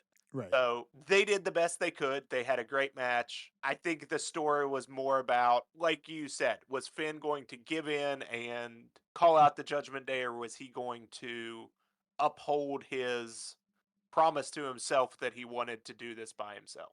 And he did. Shakes shakes Punk's hand afterwards. Looks like looks heroic in defeat. And we see a little bit of continuance with that on Raw, where in the Dominic Mysterio Penta Intercontinental title match, JD goes to help Dom Heat. He's going to hand him, I think, the The ring ring bell bell. hammer. Is Yep. that what he The ring bell went and hammer. got? Yeah. But Finn stopped him and said, no, he wanted to do this himself. Let him do it himself. So I think we're headed towards a Finn Balor face turn, and probably a Dominic Mysterio match or feud is seemingly the direction here. But I thought the match at Elimination Chamber was good. It was never going to be blow away just because you weren't going to be able to hook people in that Finn's winning this Right. match. Right. So, but I think they accomplished the best they could from it, which is further build toward this Finn face turn that is seemingly coming. Agreed. And look, whether or not this ends with a Dominic Mysterio feud with Finn Balor, which I genuinely hope they do. But I think this is what you need to do with Finn. I think that dude genuinely deserves to have another good title run before he retires. He has been so far away from the main event title scene. Like, it's ridiculous how long it's been since Finn has been considered a top guy. And he's absolutely worthy of being a top guy. And I would love to see him back in that position.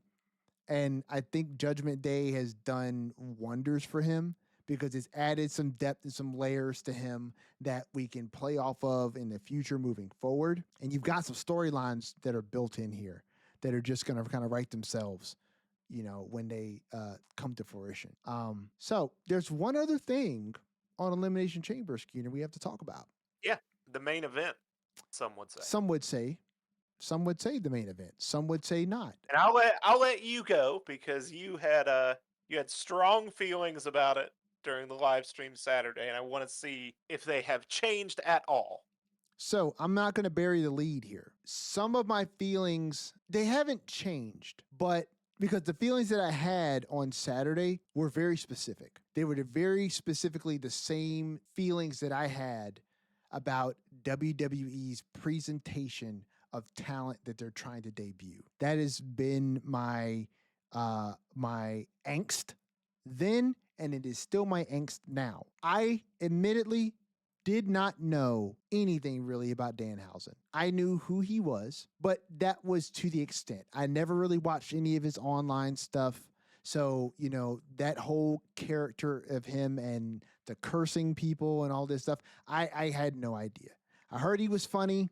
I've seen the point before, but that's it. So when he debuted the way that he debuted, after weeks and weeks and weeks of fanfare around this box, I genuinely felt then, and I still feel the same way I feel about it then now, which is WWE could have done a better job of debuting him. I get it a little bit more with the fact that the character is as goofy as it is, that having a box that opens up to another box that opens up to a coffin. The coffin was in the box. Yes, well, some would call that a pine box. And in the coffin were, I believe, 8 to 10 multitudes. The Danhausen baddies, the dancers. One of which was his wife, which I found out, which is kind of awesome. That is cool. His wife is like a dancer performer, and she was one of the ones painted up there. I think it was.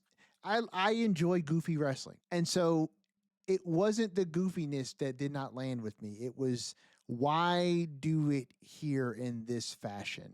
Particularly when you've got to understand that the buildup and anticipation that you have set forth WWE is going to lend to some people being very disappointed, not necessarily with Danhausen, but with being let down, with their expectations being dropped so far. That is the thing.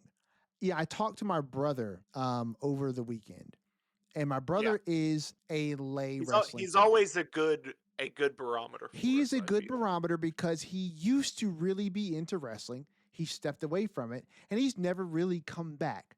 He is more of a traditional sports guy, right? So with the merger of WWE with ESPN, right, the partnership they have there, he's seeing more wrestling now than he's seen in years. He's seeing the wrestlers show up on First Take, and you know what I'm saying? Seth Rollins co-hosting shows and all these things, and he loves it. He thinks it's really cool, right? And so he's seeing people on ESPN doing like play-by-play breakdowns of what could happen at Elimination Chamber. He loves his integration because he doesn't dislike professional wrestling. He just hasn't come back to it. But he also doesn't keep up.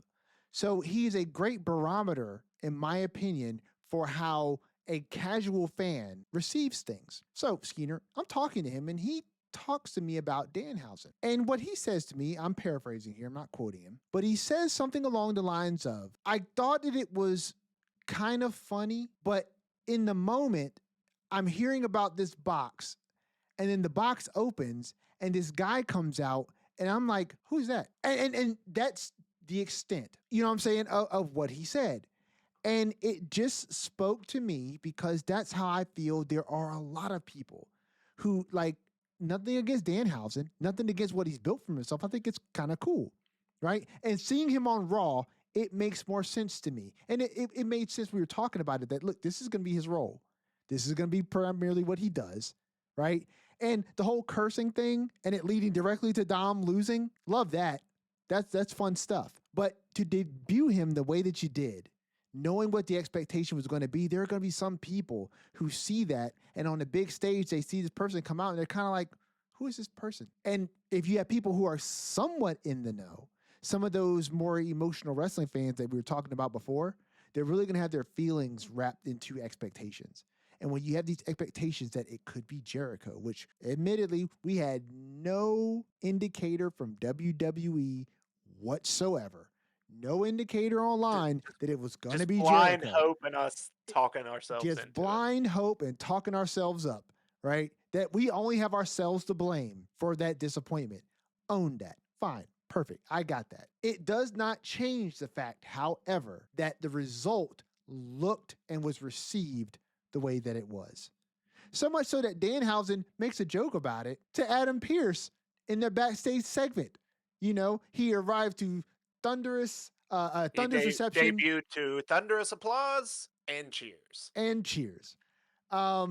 Which is great. That was a good way to immediately, like, I was wondering, like, how are they going to play this? Because, like, yeah, there is no denying. So on Saturday, and I've gone back and watched it again, like, there is an initial, it's not thunderous, it's not a Jericho pop, but there is a pop and cheers There is. when he comes out of the box and people see it's Danhausen. But then when they do the little, intentionally underwhelming pyro poof and the lights go out, there's the immediate boos from the people that maybe didn't know who Danhausen was and were expecting something else, where it's just like the what the hell was that reaction.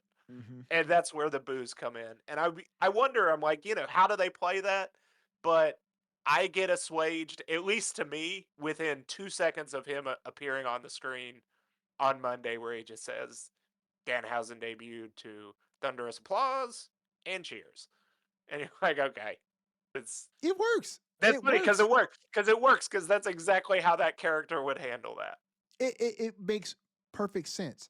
Like, I've seen so little of the character, but if this is what the character is, yes, it was a good introduction. If this is what the character is, I totally understand it. I totally understand. That's the reason why I was so adamant on Saturday about how debuts matter, right? Yes, you were able to work this into something with this character that is totally on par with this character, totally in character with Danhausen, and it works.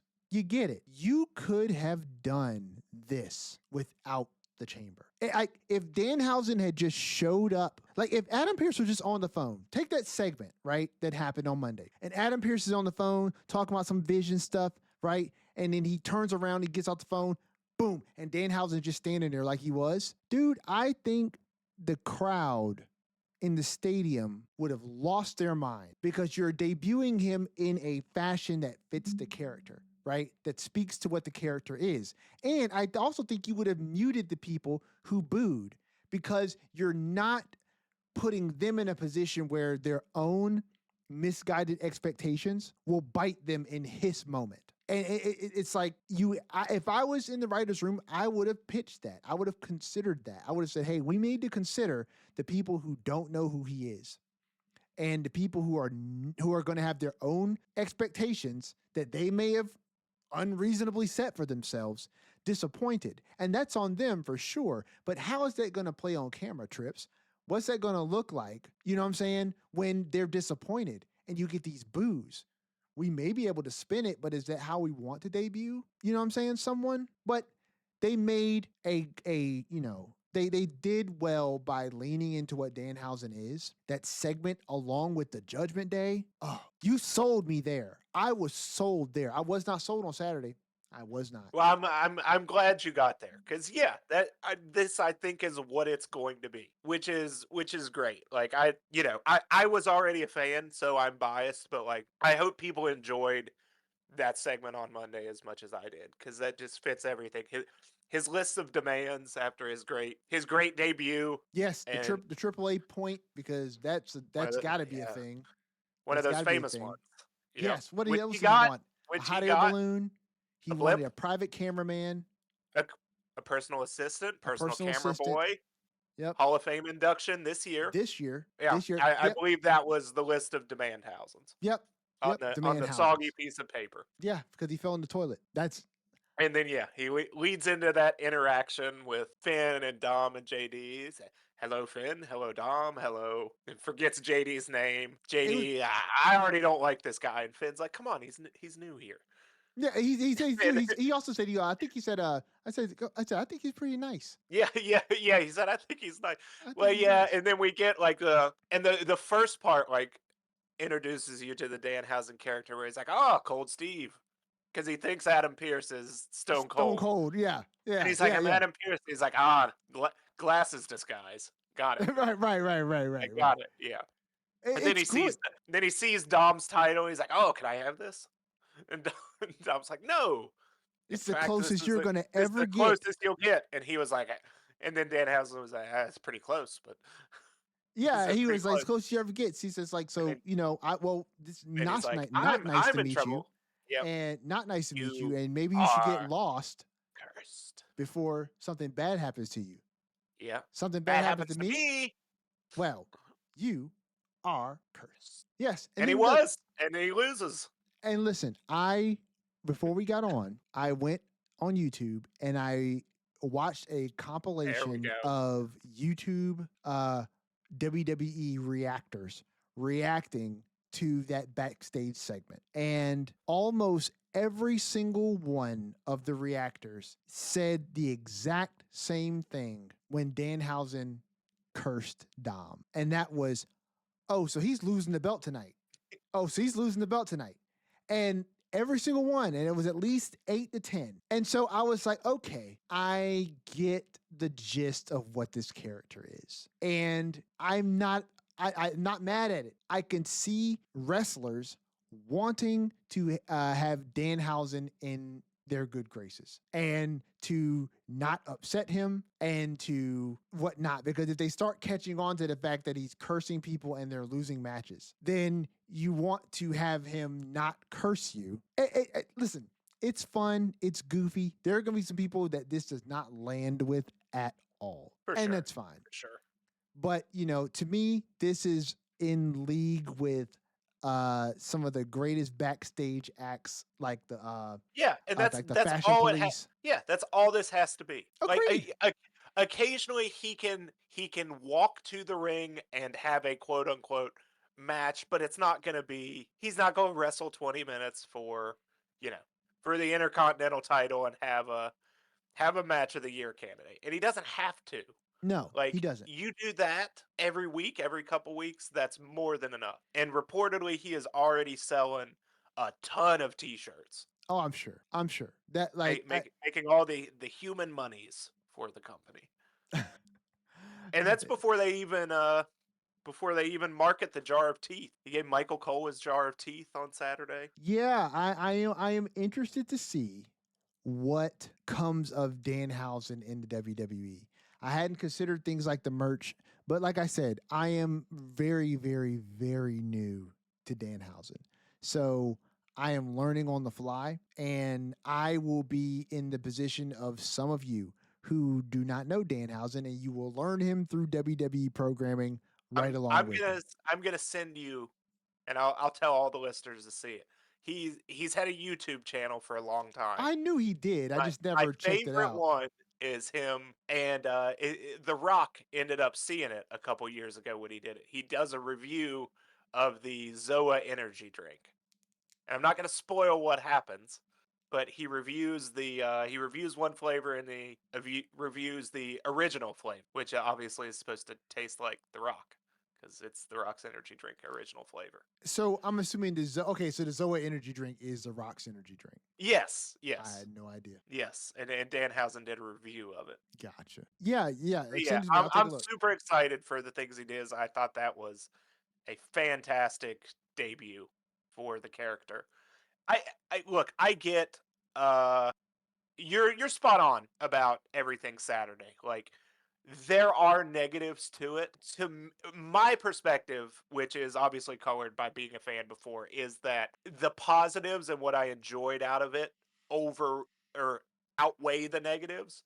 But I can definitely see, like, if you didn't know who Danhausen was or weren't familiar before, that was probably in hindsight not the best way to do it. I do want to address the concern that you haven't said this, and no one I've talked to has said this, but I've seen it online where it's like, oh, you dedicated all this TV time to building up this box. I went and it pissed me off so much I added it up. 6 minutes, a little over 6 minutes of TV time was dedicated to the box. So it's not like, yeah, it is a huge thing because it's the box, but it's not like, they spent 20 minutes every week on the box. No, it It was was a simply a little backstage reoccurring stuff. segment. Yes. It was simply a reoccurring segment, and it did well to get you invested in it. And oftentimes people don't remember things as legitimately as they think they do. You felt But like it took up a lot of screen yeah, time, but it really didn't. but it didn't. Yeah. It really. And listen, that 6 minutes could have been given to someone else, sure, but it doesn't really matter. It's only 6 minutes. It's just the impact that it had. And I agree with you as well that if I was in the know of Danhausen prior to, I definitely feel like what transpired on Saturday would have landed very different for me. I didn't get the character. I didn't understand the character. And so it didn't make a lot of sense to me. But now that I've kind of got a little taste of what this character is going to kind of be in WWE, and to an extent, how this character is going to interact backstage, Saturday's presentation takes a different set of context around it. And it, contextually, I get it, right? And that's one of the things I always try to impress upon people. The difference between a contextual situation and the objective truth, right? Contextually, if you get Danhausen, it makes sense, right?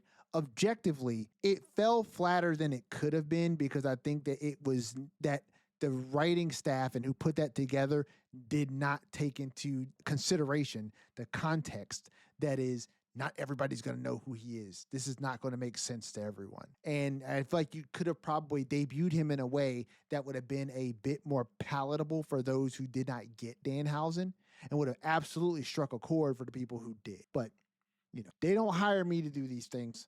I just host this podcast with my friend talking about the things I wish they would do.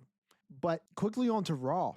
So Seth Rollins shows up at the top of the show after the Vision show up, and Paul Heyman is running down Seth Rollins for his involvement in the Elimination Chamber. As he is doing this, masked men show up. I'm assuming it's the same masked men from the night from 2 nights prior. And despite the fact that these people apparently clearly don't work for WWE and are Seth Rollins lackeys who invaded inside the perimeters of the barrier, and they probably should have been thrown out and or blacklisted, they have returned. And they have snuck back into the arena. It makes me question everything about WWE security. But they were able to get into the ring area again. One is run off by Austin Theory. Another is chased off by Logan Paul. That leaves Paul Heyman in the ring all by his lonesome. And here comes a masked man. And he's coming right for Paul. And Paul is begging and pleading because he knows that Seth Rollins is about to walk into this ring face to face with him and put a hurting on him. Little does he know, this is also a decoy, and there is another masked man that is behind him, and this one is actually Seth Rollins. And he takes to the old Shield practice of a chair shot to the back. This is Seth Rollins' MO. It is his signature move that is followed by a curb stomp. And he indeed hits Paul with his signature chair and lands a curb stomp that bloodies up Paul Heyman. And then Seth proceeds to walk out of the ring through the entrance ramp and into the back, where we then cut to Paul Heyman being stretchered to an ambulance. He's got blood all over his face. Logan Paul and Austin Theory are acting like the most concerned, non-concerned people ever in life. And They finally get Paul Heyman into the back. Time out real quick. Tell me why everyone who goes to an ambulance and has people with them just have the most hysterical people who are just shouting over each other, climbing into the back of the ambulance. The ambulance staff has no control over the situation whatsoever. They just sit there Well, there was no ambulance staff here this time, right? It was just I mean, who LA was in Knight. the back of the ambulance with him? Was I it the forget. WWE security people? I don't think there was anyone at the end. I think it just ended up with him, with LA Knight driving off with Paul Heyman in the I ambulance. think somebody was in the back of the ambulance with him. It looked like two people who looked like they were ambulance staff, which also then begs the question. Who are they? Are they accomplices to LA Knight? You took the words right out of my mouth, sir. Who Like, he peeled off in that ambulance. I thought he was gonna wreck that ambulance or tip it yeah. over. Did you see the He guy who peeled jumped out off. of the way? No, I did not. There I was have a to go guy in back a and yellow watch. shirt all the way in the back when he peels out toward the left wall who kind of jumps out of the way. And I'm like, hey, brother, listen, Yeah, you want when to, he went up the little yes, ramp, the I thought he concourse was ramp. gonna clip the side. Yeah. Yes, I thought he was gonna clip the side too, and he didn't. But this guy in a yellow shirt, long sleeve shirt, jumps out of the way, and I'm like, "Hey, you want to kill your push really quick? Hit someone with the ambulance in a backstage segment. That's a quick way to not get pushed." But yeah, so Seth Rollins is apparently not medically cleared, quote unquote. That is what was said. But he's definitely He's definitely healthy enough to deliver curb stomps Yeah, and I chair mean, I don't shots. think people don't really. He's probably medically cleared and not storyline medically cleared because Absolutely. he's not out there doing curb stomps without it. Absolutely. So I mean, it's pretty much a foregone conclusion that Seth Rollins is going to be involved in some kind of match at WrestleMania because the dude is cleared, he's back, and we just have to see how this story is going to evolve without the rest of the Vision present if they're actually injured. Not saying they're not, but I don't know at this point. I don't know what to believe, WWE. If you've been pulling the wool over my eyes, consider me legally blind because I have no idea what it is that you're doing here with the Vision and where this goes. But we have a match between Dragon Lee and Gunther. Nothing really much to talk about here. Just more of Yeah, Dragon Lee being pissed I at thought Gunther. so. I thought that was good, but like, yeah, that doesn't really for what we like to talk about. Like, that didn't really do a whole lot story character development. We just same stuff. We're just building Gunther further as this despicable man that would pull off Dragon Lee's mask and tap him out, and then Yep. say that's what you get. Told you so. Yep. I will say this though. I did not realize that prior to his move to WWE, Dragon Lee used to be one of the versions of Mystico. I had no idea. I did not know That's that music to me until now. yesterday. I have been really in this bag of learning about the history of lucha libre, and yeah, I went across this documentary about like the history of mask in lucha libre and how people will lose mask and how generations of masked characters are born, right? Your mains, your seniors, your juniors, your sons of, etc. Right? And one of the sections they were talking about involved one of the ways in which duplicates are created, and that is through like contractual situations, companies owning the likeness of a character. And the example that they gave was about the three Mysticos, and I had no idea. I've been buying luchador masks lately, and I've been looking at a lot of them online, and I see a bunch of them that remind me of Sin Cara's mask. The design is very similar, but there are little differences to them, right? And the names that are with them are certainly different. There's some that are Mystico, there's some that are like Mizikaz, there are some that are like uh, Callisto. Is there one that's Callisto? Caristico? Yes, Are Caristico. we just talking about, yeah, so Mystico, aka original Sin Cara Azul, yeah, he's been Mystico, Caristico when he went back after Sin Cara, then he was Mystices Yeah, for a Mr. while. Z's. Yes. When I watched my one AAA event, he was Mystices, so yeah. There's been a lot. Yeah, and the crazy thing is, I guess the original guy who was Mystico could not claim the name Mystico because I believe AAA had their own wrestler named Mystico. This was the Mystico that ended up becoming Sin Cara, right? Yes. So eventually, Mystico goes to the WWE. He becomes Sin Cara. The original Mystico, I think he becomes like Hunico. He Well, wrestles. so Hunico was who became Sin Cara. He was Sin Cara, He was the second Sin Cara. the Black Sin Cara that then became the only Sin Cara in WWE. Right. So that's the thing. So he was actually the original Mystico. He was the very first Mystico. Yes. But he couldn't claim the name.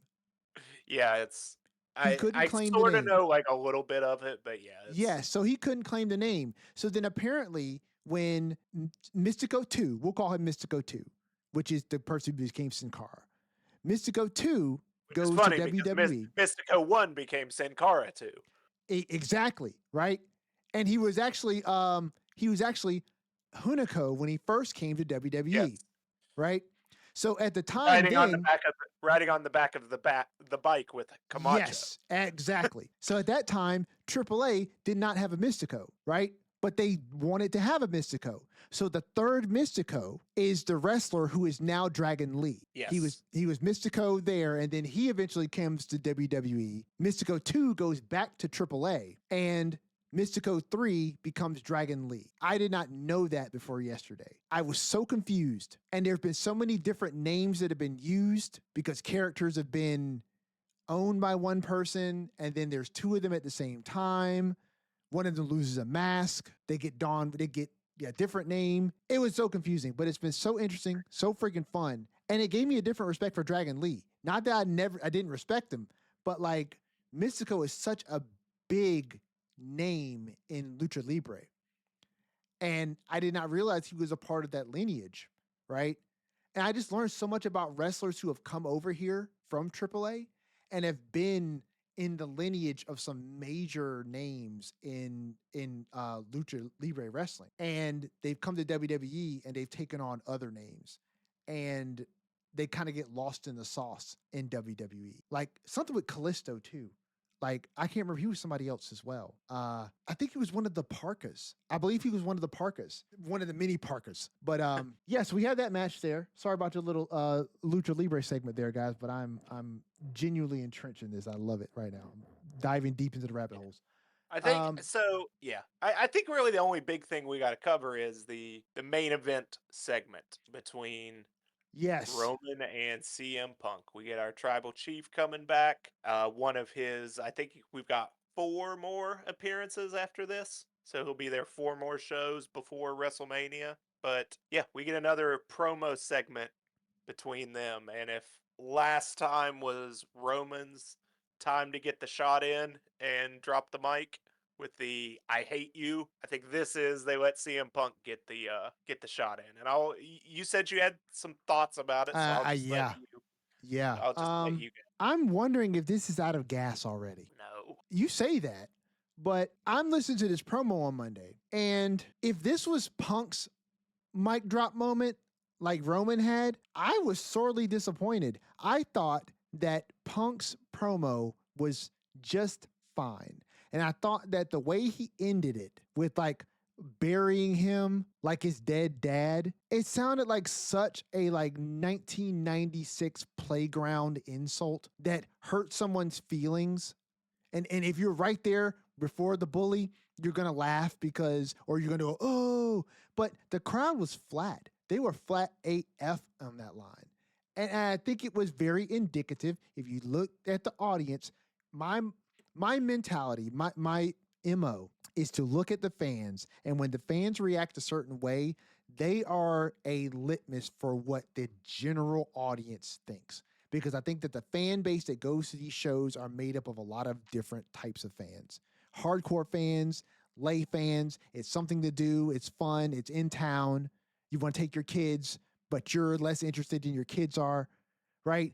This is not the audience of wrestlers that used to come around during the Monday Night Wars. It's also not the type of wrestlers who are just the super hardcores everywhere, right? I think that line did not land the way he might have hoped that it would have. For me, Skeener, I am interested in watching this match because I think that it's going to be a good match. And I think that there's still enough time and still the potential there to really ramp this up. But I'm going to tell you, man, this makes me really feel the lack of Roman in these things. Like, he's not here. When people are not here to play their part in these feud buildups, you really, really, really put the weight on the other person's shoulders to carry this thing forward. Which, to be fair, CM Punk referenced. Yeah, he did. He did. And But I think, well, Roman's going to be here more now. I mean, in storyline, Punk had to get through Elimination Chamber, and now the match can build. So I get it. But here's my thing, dude. And this is something that I kind of confronted last night too. Mark Madness, right? Roman Reigns got into the Final Four. I think in that bracket, Roman beat out some people he shouldn't have. Because if you're talking about, it was not his best year because he was not around.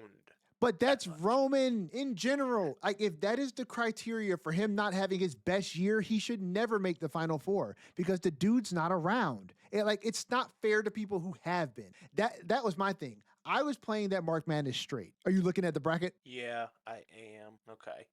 Yeah, I'm looking at it. He beat some people who I genuinely think he shouldn't have. And Ilya Dragunov should have never gotten as far as he did. But that was somebody's agenda. That was somebody's agenda. I'd have had thoughts on that for sure. So that was literally somebody's agenda because somebody was like, at the end of it, they were like, okay, so now that the agenda's up. And then Ilya went away.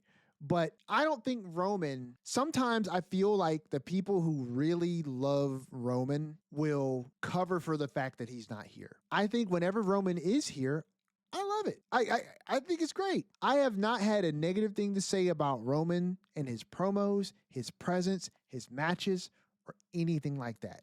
None at all. 2025 was a very light year for him. But I think planned and deserved to be as such. So okay, so hearkening back to a statement that you made about people deserving things. This is different. We're talking about deserving time off versus deserving and a fake wrestling accomplishment. What makes Roman more deserving of time off than Seth Rollins? 2020 through 2020. Absolutely not. Absolutely not. I call cap. Yes. I call cap on that because you cannot say that because you had one of the greatest storylines in the last decade that warrants you to be able to not be here. Look, yes, why don't you just not be here? Why don't you just not be here under the same premise that everybody else who has not been here when they were at their prime were? Cena was not here because he went off to do Hollywood stuff. Okay? The Rock wasn't here because he went off to do Hollywood stuff, right? Nobody said that The Rock deserved all this time away from wrestling because The Rock was the pillar with Stone Cold Steve Austin through the entire Attitude Era and carried an entire generation on his back. Nobody said that about John Cena and the fact that he gets to step away and it's cool because John Cena is the face that runs the place and was the biggest figure in wrestling since Hogan. Nobody said that, but you only give that to Roman Reigns. That's because the Lariat Lounge didn't exist for me to say it back then. I don't think that anybody who was on that call last night, who was doing Mark Madness, who did the same thing for Roman, did any of those things for Cena and did any of those things for The Rock. The criticism was always there. And listen, I'm not saying that people don't have the right to feel how they feel. All I'm saying is I feel personally that Roman is a great professional wrestler. I can appreciate what the bloodline story was, right? I can appreciate who Roman is to the business right now, right? But Roman's absence makes the things that he has to be a part of struggle. That is just an objective truth. When he's not here, he does not get to contribute. It feels like it just started, doesn't it? Because it did. Roman... This is going back to Roman won the Rumble. Yes. Okay. Came out the next night. They had the thing. Then Punk. This has been building since last WrestleMania. Yeah. but Roman didn't. But there was no point to do anything before Roman wins the Rumble. He comes out, he challenges Punk, and then Punk goes off and jeopardizes that main event. So let's think about it in character, in story. Punk's gonna do this dumb match. Now he wins the match. Roman's back. Roman's gonna be here 4 of the next 5 shows, I think. So Yeah, you'll have it. they've You'll have announced the his build. dates. You know what Yes. has faltered in Roman's absence? Your His faith in your tribal chief, apparently. his presence Seemingly. his presence in Jay and Jimmy's storyline. Jay doesn't have a storyline. Let's We can't blame Roman rewind. there. Let's That's rewind. Jay's fault. Let's rewind. Let's rewind. If you recall that storyline that was building around Jay, first of all, none of this stuff is anybody's actual fault. This is the fault of the writers. They write these stories the way that they write them. Right? This has nothing. The Jay stuff has nothing to do with Roman. That was screwed from the beginning when I started worrying about it. Right, but When what he was won those tag, but when if he you won those recall, tag titles, it but was if you dead. recall what was happening with Roman around that time that he disappeared from the Jay story arc. After Jay lost the title and he was doubting himself, Roman was there, Jay was there, we were building something. We talk about it all the time, how we hate the fact that they just fell off of a cliff, right? What was happening with Roman at that time? I mean, that was around the War Games time, right? I think that was Or, around. or that was before. Or maybe that was before War Games and he showed back up to War Games. Okay. He was involved with the Vision and he lost to Bronson Reed after Jimmy and Jay kind of screwed things up, quote unquote. Right. I And feel then like he didn't want to see him until Christmas. Okay. So Roman was doing nothing. No, Roman was going down the card and working with Bronson Reed like you want Cody to do. So were the Usos not on the cards? Were they not on the shows? Because if Roman said he didn't want to see them until Christmas, it wasn't because Jimmy and Jay weren't competing, because Jimmy and Jay were competing. They were not on the card when they lost with the crown jewel when Roman lost to Bronson Reed. Right. I'm talking about weekly programming. That's where we miss Roman. I mean, probably, but maybe not, because that's about the time they just moved Jay back to the tag team division unceremoniously. Do you think that if your tribal chief was there and wanted to pursue this angle with his cousin, that they would have said, nope, we're just going to move him back to the tag team division? Sure, Roman could have saved Jimmy had he wanted to, but he already, or not Jimmy, Jay, but he already made Jay. So Jay can stand on his own. Okay. Jay is never a world champion if we don't do the bloodline. This is fair, right? But what I'm saying is we cannot What do you want this man to do? His felon show up third to work. cousin, That's what I want him to do. Show up to work. I want him to show up to work. The whole island eats off him. Jacob Fatu was in jail, and Roman was so good. Jacob Fatu's got a job now. Up to work. Show up to work. When you don't show up to work, WWE decides, hey, you know what? We're just going to throw Jay back in the tag team division. Even though you had something that was interesting going here, Roman's not here to help carry this. Now, you can't say the whole island eats off of him, right? And then also, I mean, I'm not saying that that's not a statement. I'm saying you can't make that statement, right? But then also say that, oh, this was no fault of Roman's that he wasn't present here to help this storyline continue moving forward. If everybody eats off of him, right, then he's part of, if not part and parcel, the driving force behind some of these things. So if he's not there, then by proxy, it loses juice. These two things you can't have one and ignor the other. And this is not a criticism of Roman. Yeah, this is a criticism of Roman not being here. Right. The issue is they didn't, for whatever reason, they didn't stick with that story or didn't build it enough to exist or have any plans for it to exist without Roman. Yeah, that's my only. The Jay thing, really, though, when we look back, that seems like a weird, hard pivot they made. Because they were setting breadcrumbs. And then just all of a sudden he's like, nah, let me just go back and win the tag titles with my brother.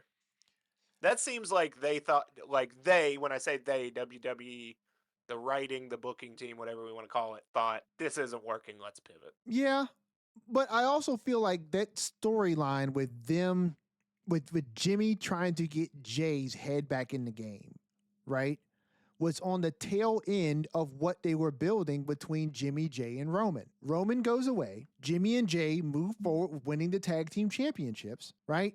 But there's no Roman there. And so we just stay where we're at, where the Usos are still at. They are still in the spot that they were in when Roman left. You can't, you know what I'm saying? It's like, But I get it, but that's also like that's them not being able to build the story without Roman.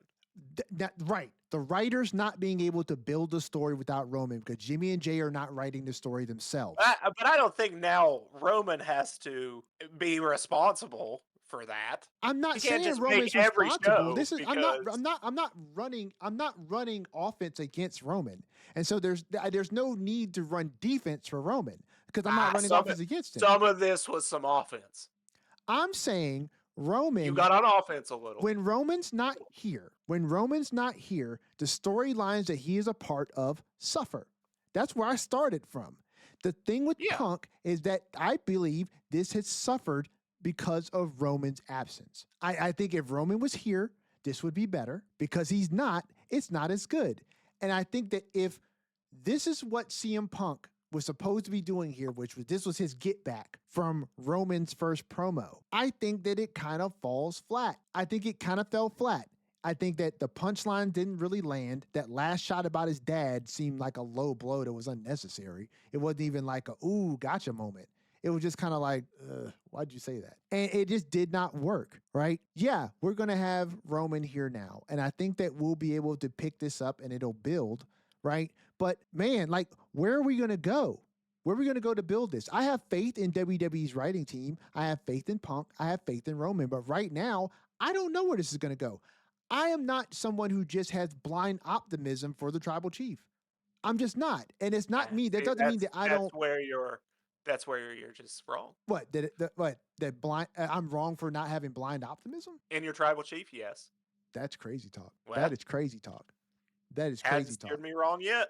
Listen, this is he has not steered me wrong yet. It is so interesting to see all the people who just have unfettered faith in Roman Reigns, and these are the same people who did not like the big dog, who did not like the big dog, who hated the big dog. I loved the big dog. So that's listen. Maybe not. Maybe I'm not talking about you, but there are definitely some people out there who were not fans of Roman Reigns, the big dog, that were not fans of This Is My Yard, Roman Reigns, right? And then they weren't really fans of Roman Reigns when he initially came back in the Thunderdome era, when he first came back. But once the bloodline started, these were also the same people who were just like, oh my gosh, Roman is still winning. How is he beating this person? How is he beating Sammy? How is he beating Kevin? How is he beating LA Knight? How is he beating Drew? How is he, But then you get to the end of the story and the shit is fucking great. And everybody's like, one's in the air, and they will never put them down for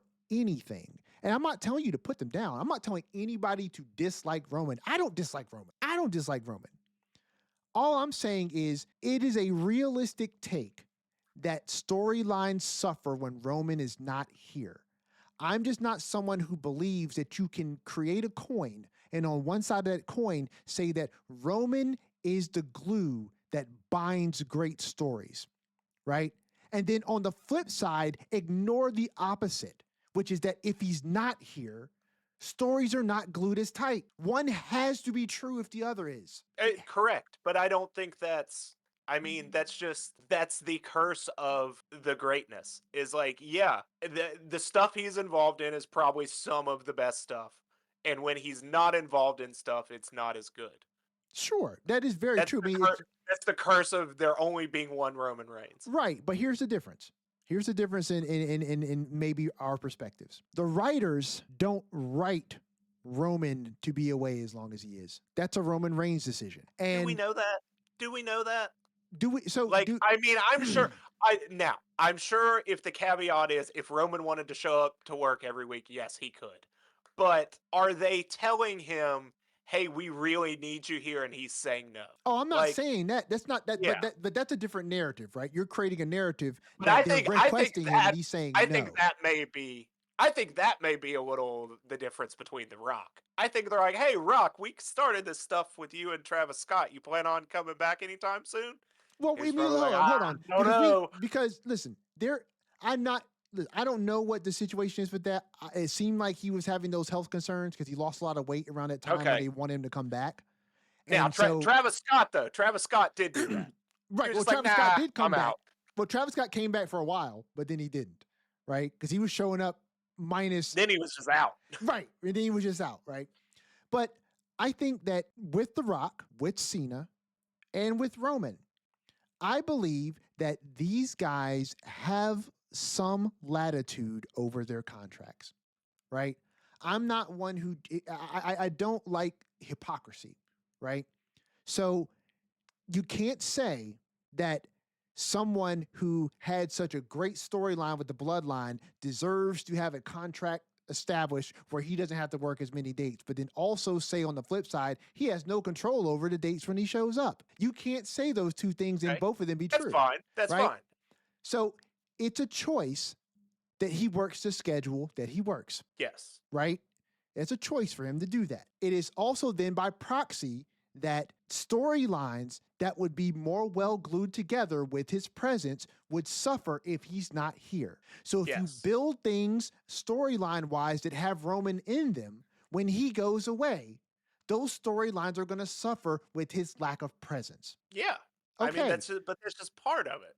Right. So then it circles back around to my statement, which is I wish the guy would show up to work.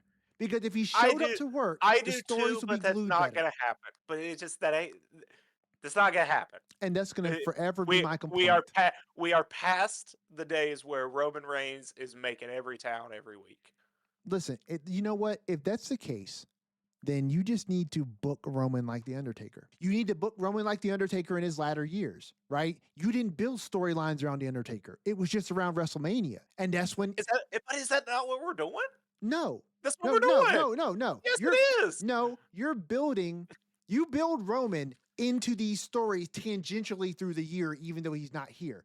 This storyline between him and Punk has been building since WrestleMania 41. They've been telling this. They started telling this story the Raw after Mania. In the same way that, like, yes, Rock and Stone Cold at WrestleMania 17 was 2 years in the making, but it's not every week for those 2 years.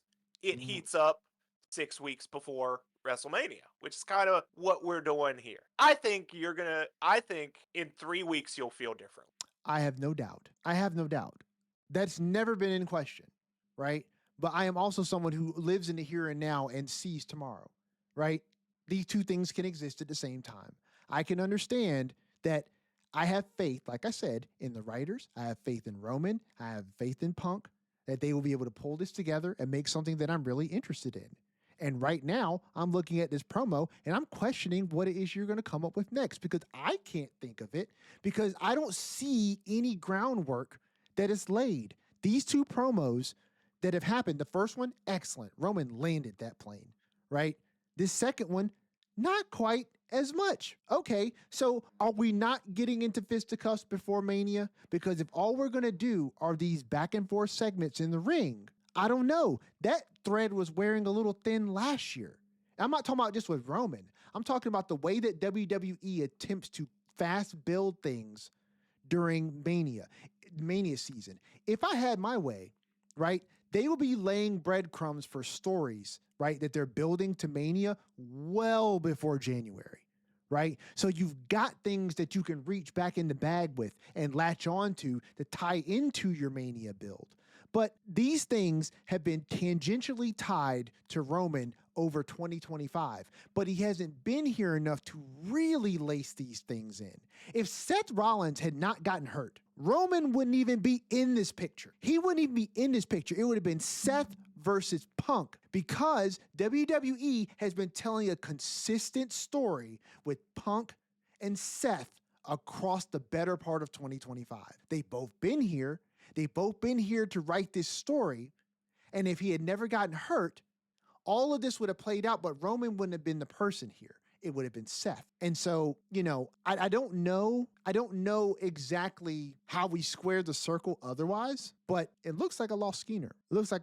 It may have been something with his Discord or something like that. Not sure. But the point is, I'm waiting on a text, see if Skeeter's going to text me back. But I think where I stand currently is just this idea that WWE has some work ahead of them.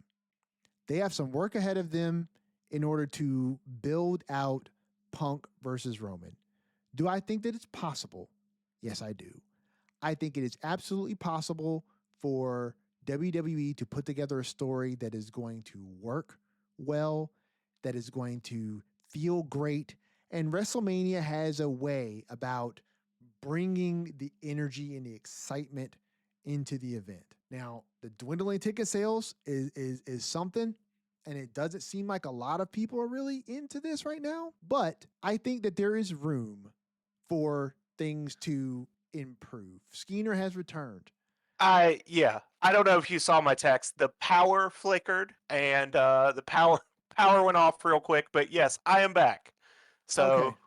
Yeah, I believe maybe that was the tribal chief. He put a call in. He heard this. He said he got the wrong one. He should have shut you down. No, he didn't shut me down because Roman would be like, I get it. I understand.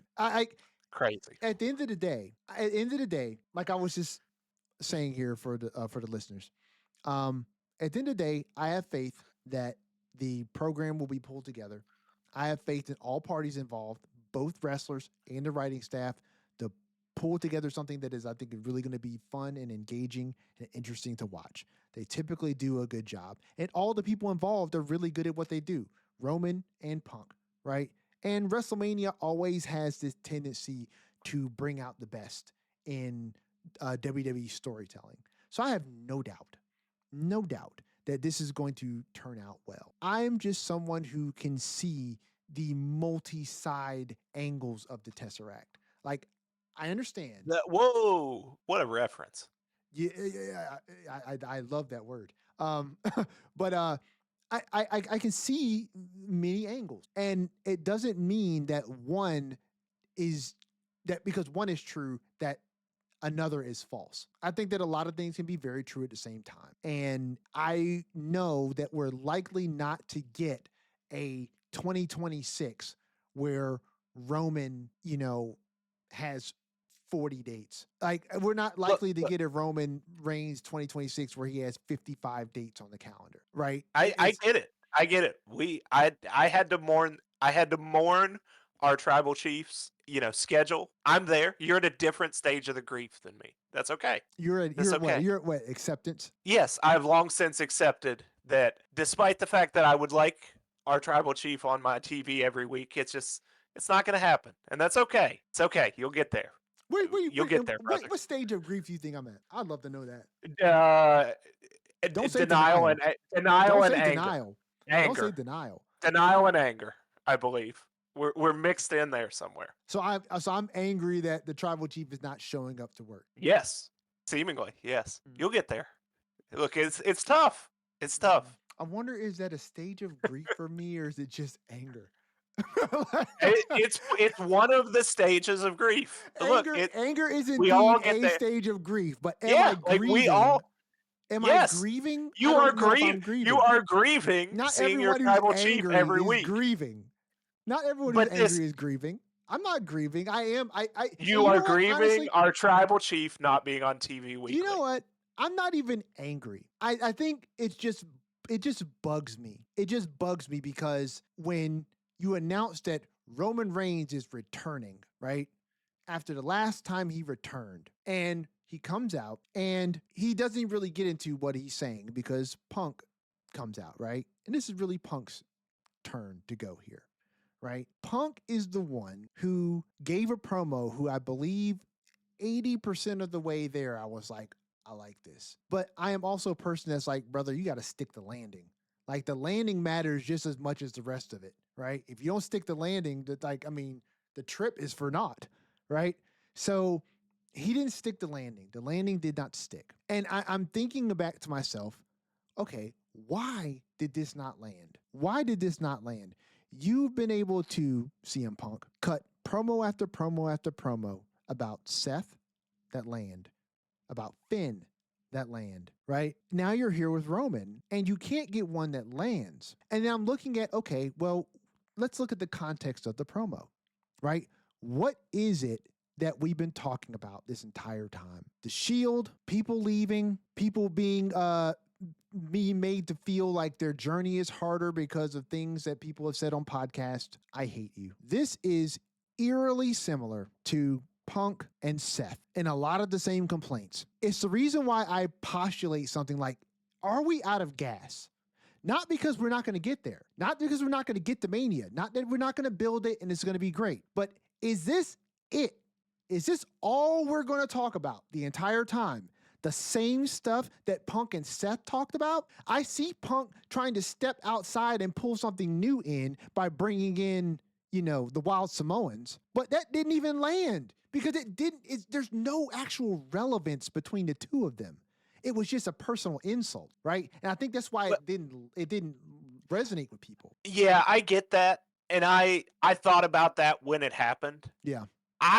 So I see it probably as part of the bigger story that will develop, is that Punk is going to try to get under Roman's skin and get him off his game. And I think he referenced that kind of earlier in the promo where he's like, "Oh, I don't let some, I don't remember the exact verbiage, but it was like, I'm not going to let someone saying something on a podcast hurt my feelings." Right. So I think he's going out there trying to, in character at least, like hurt Roman's feelings and get him worked up.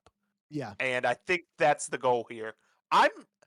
I'm intrigued in the angle they're taking where Roman is tied so closely to the WWE machine in this promo that he's painting himself like he did the first time when he's like, "Who do you think they asked if it was okay if we brought you back?"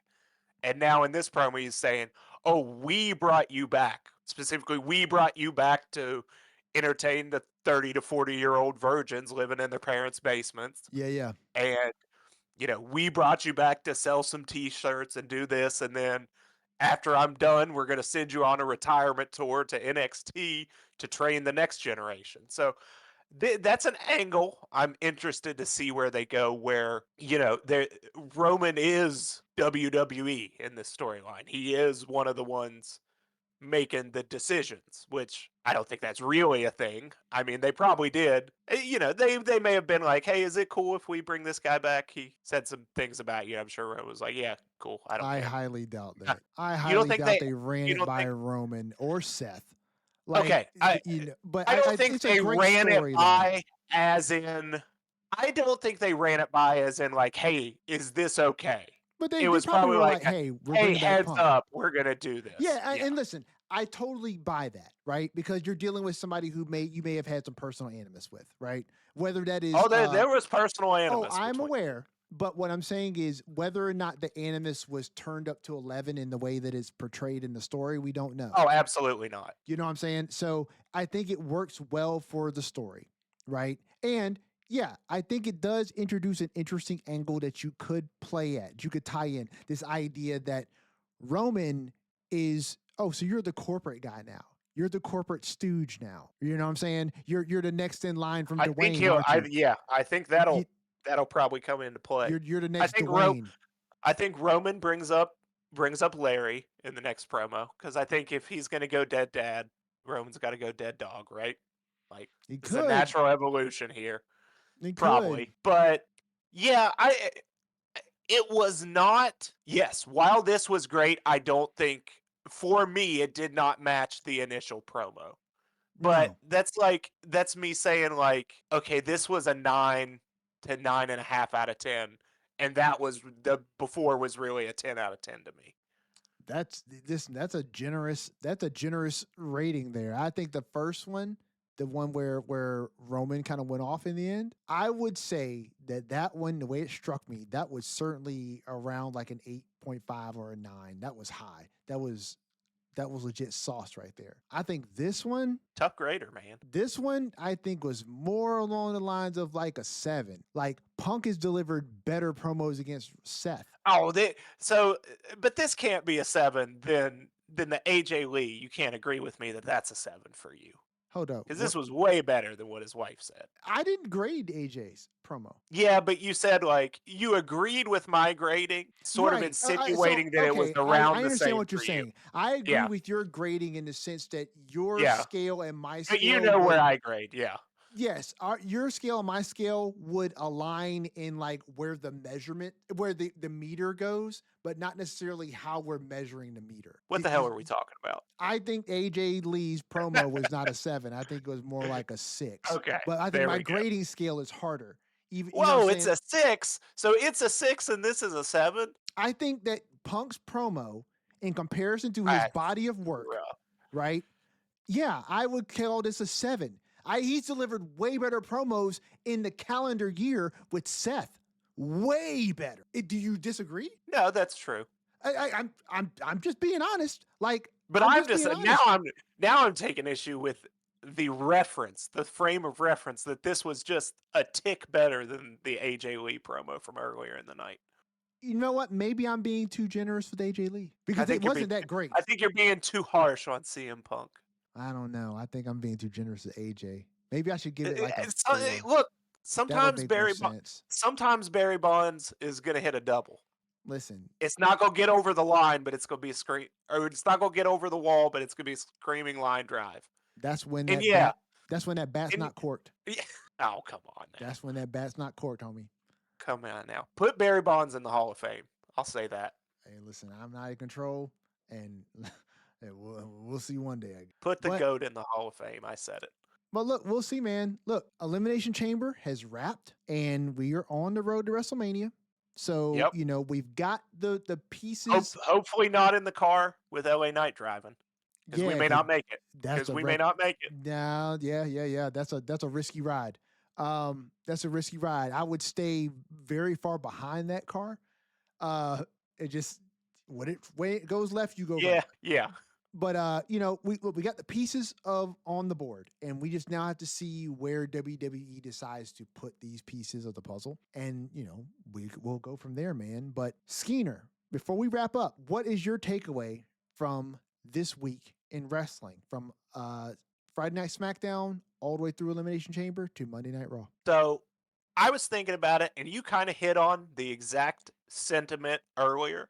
And I almost jumped the gun and put it in there, but I said, no, I'm going to save it for when he asks me at the end of the show. And Okay. that's that sometimes you were talking earlier about how there are fans that watch this with a lot of emotion and get wrapped up. Yes. And it plays right into what we were just talking about. It's a good example for me. It's like, I think the takeaway or my kind of sage wisdom, if I have any, is like, man, just have fun watching this stuff. Because, look, I talked for 2 weeks and for Saturday on most of the live stream up until how it happened. I'm like, look, this is LA Knight's moment.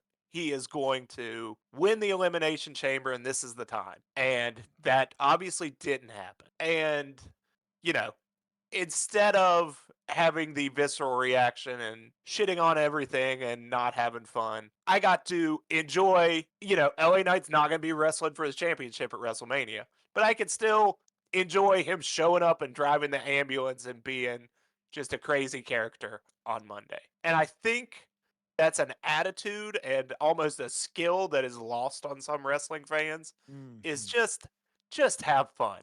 Like, it's not all going to turn out how you want it to, how you think it's going to. But there is fun and great entertainment to be had here if that's what you want to get.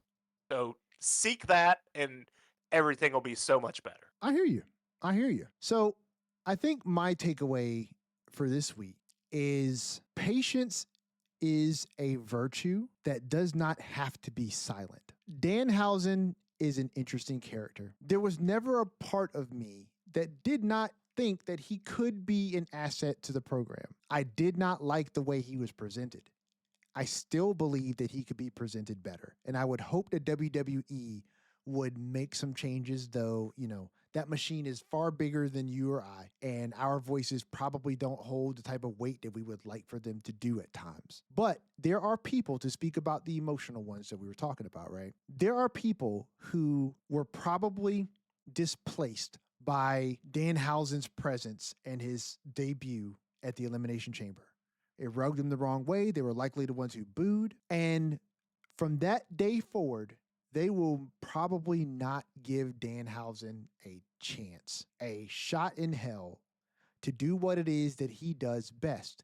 It is not Danhausen's fault that WWE utilized him incorrectly, nor is it Royce Key's fault that they debuted him at the Royal Rumble or that they've neglected to use him since. It's not his decision. You can feel the way you feel, because I think that I hate using the term that your feelings are valid, because it was just overly used and abused between 2024 and 2025. But your feelings are your feelings. I would just exercise, along with Skeener's, advice to try and enjoy this, is help yourself enjoy it by exercising just a modicum of patience. I've said all the things that I've said about Roman and Punk and Danhausen, how I felt about that and all these things.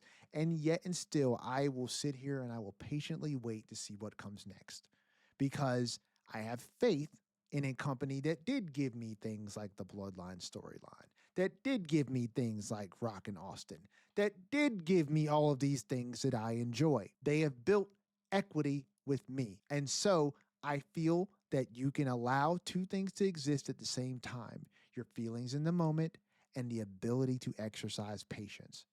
We are in the final stretch to WrestleMania. The story always builds up from here. So allow yourself a little bit of grace. Don't beat yourself up if you're one of the people that I'm talking about, or Skeener and I are talking about, and just allow yourself to breathe, relax, exercise some patience, and I guarantee you will enjoy what comes next. Because WWE, if they don't hit any other time of the year, this stretch is when they start batting 1,000. So buckle in. It's going to be fun. The pieces are on the board. Let's see what they do from here. Episode 50 is wrapping, and we have done our first video version of the podcast. Not without a little technical difficulties, thanks to the Milwaukee power grid or whatever happened here.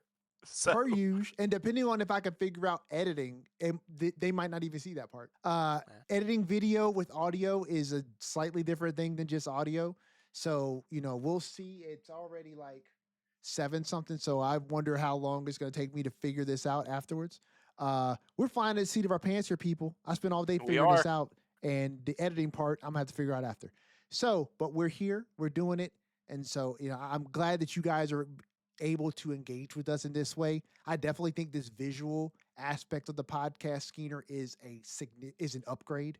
It just, the podcast just feels different when I can see you, I can interact with you.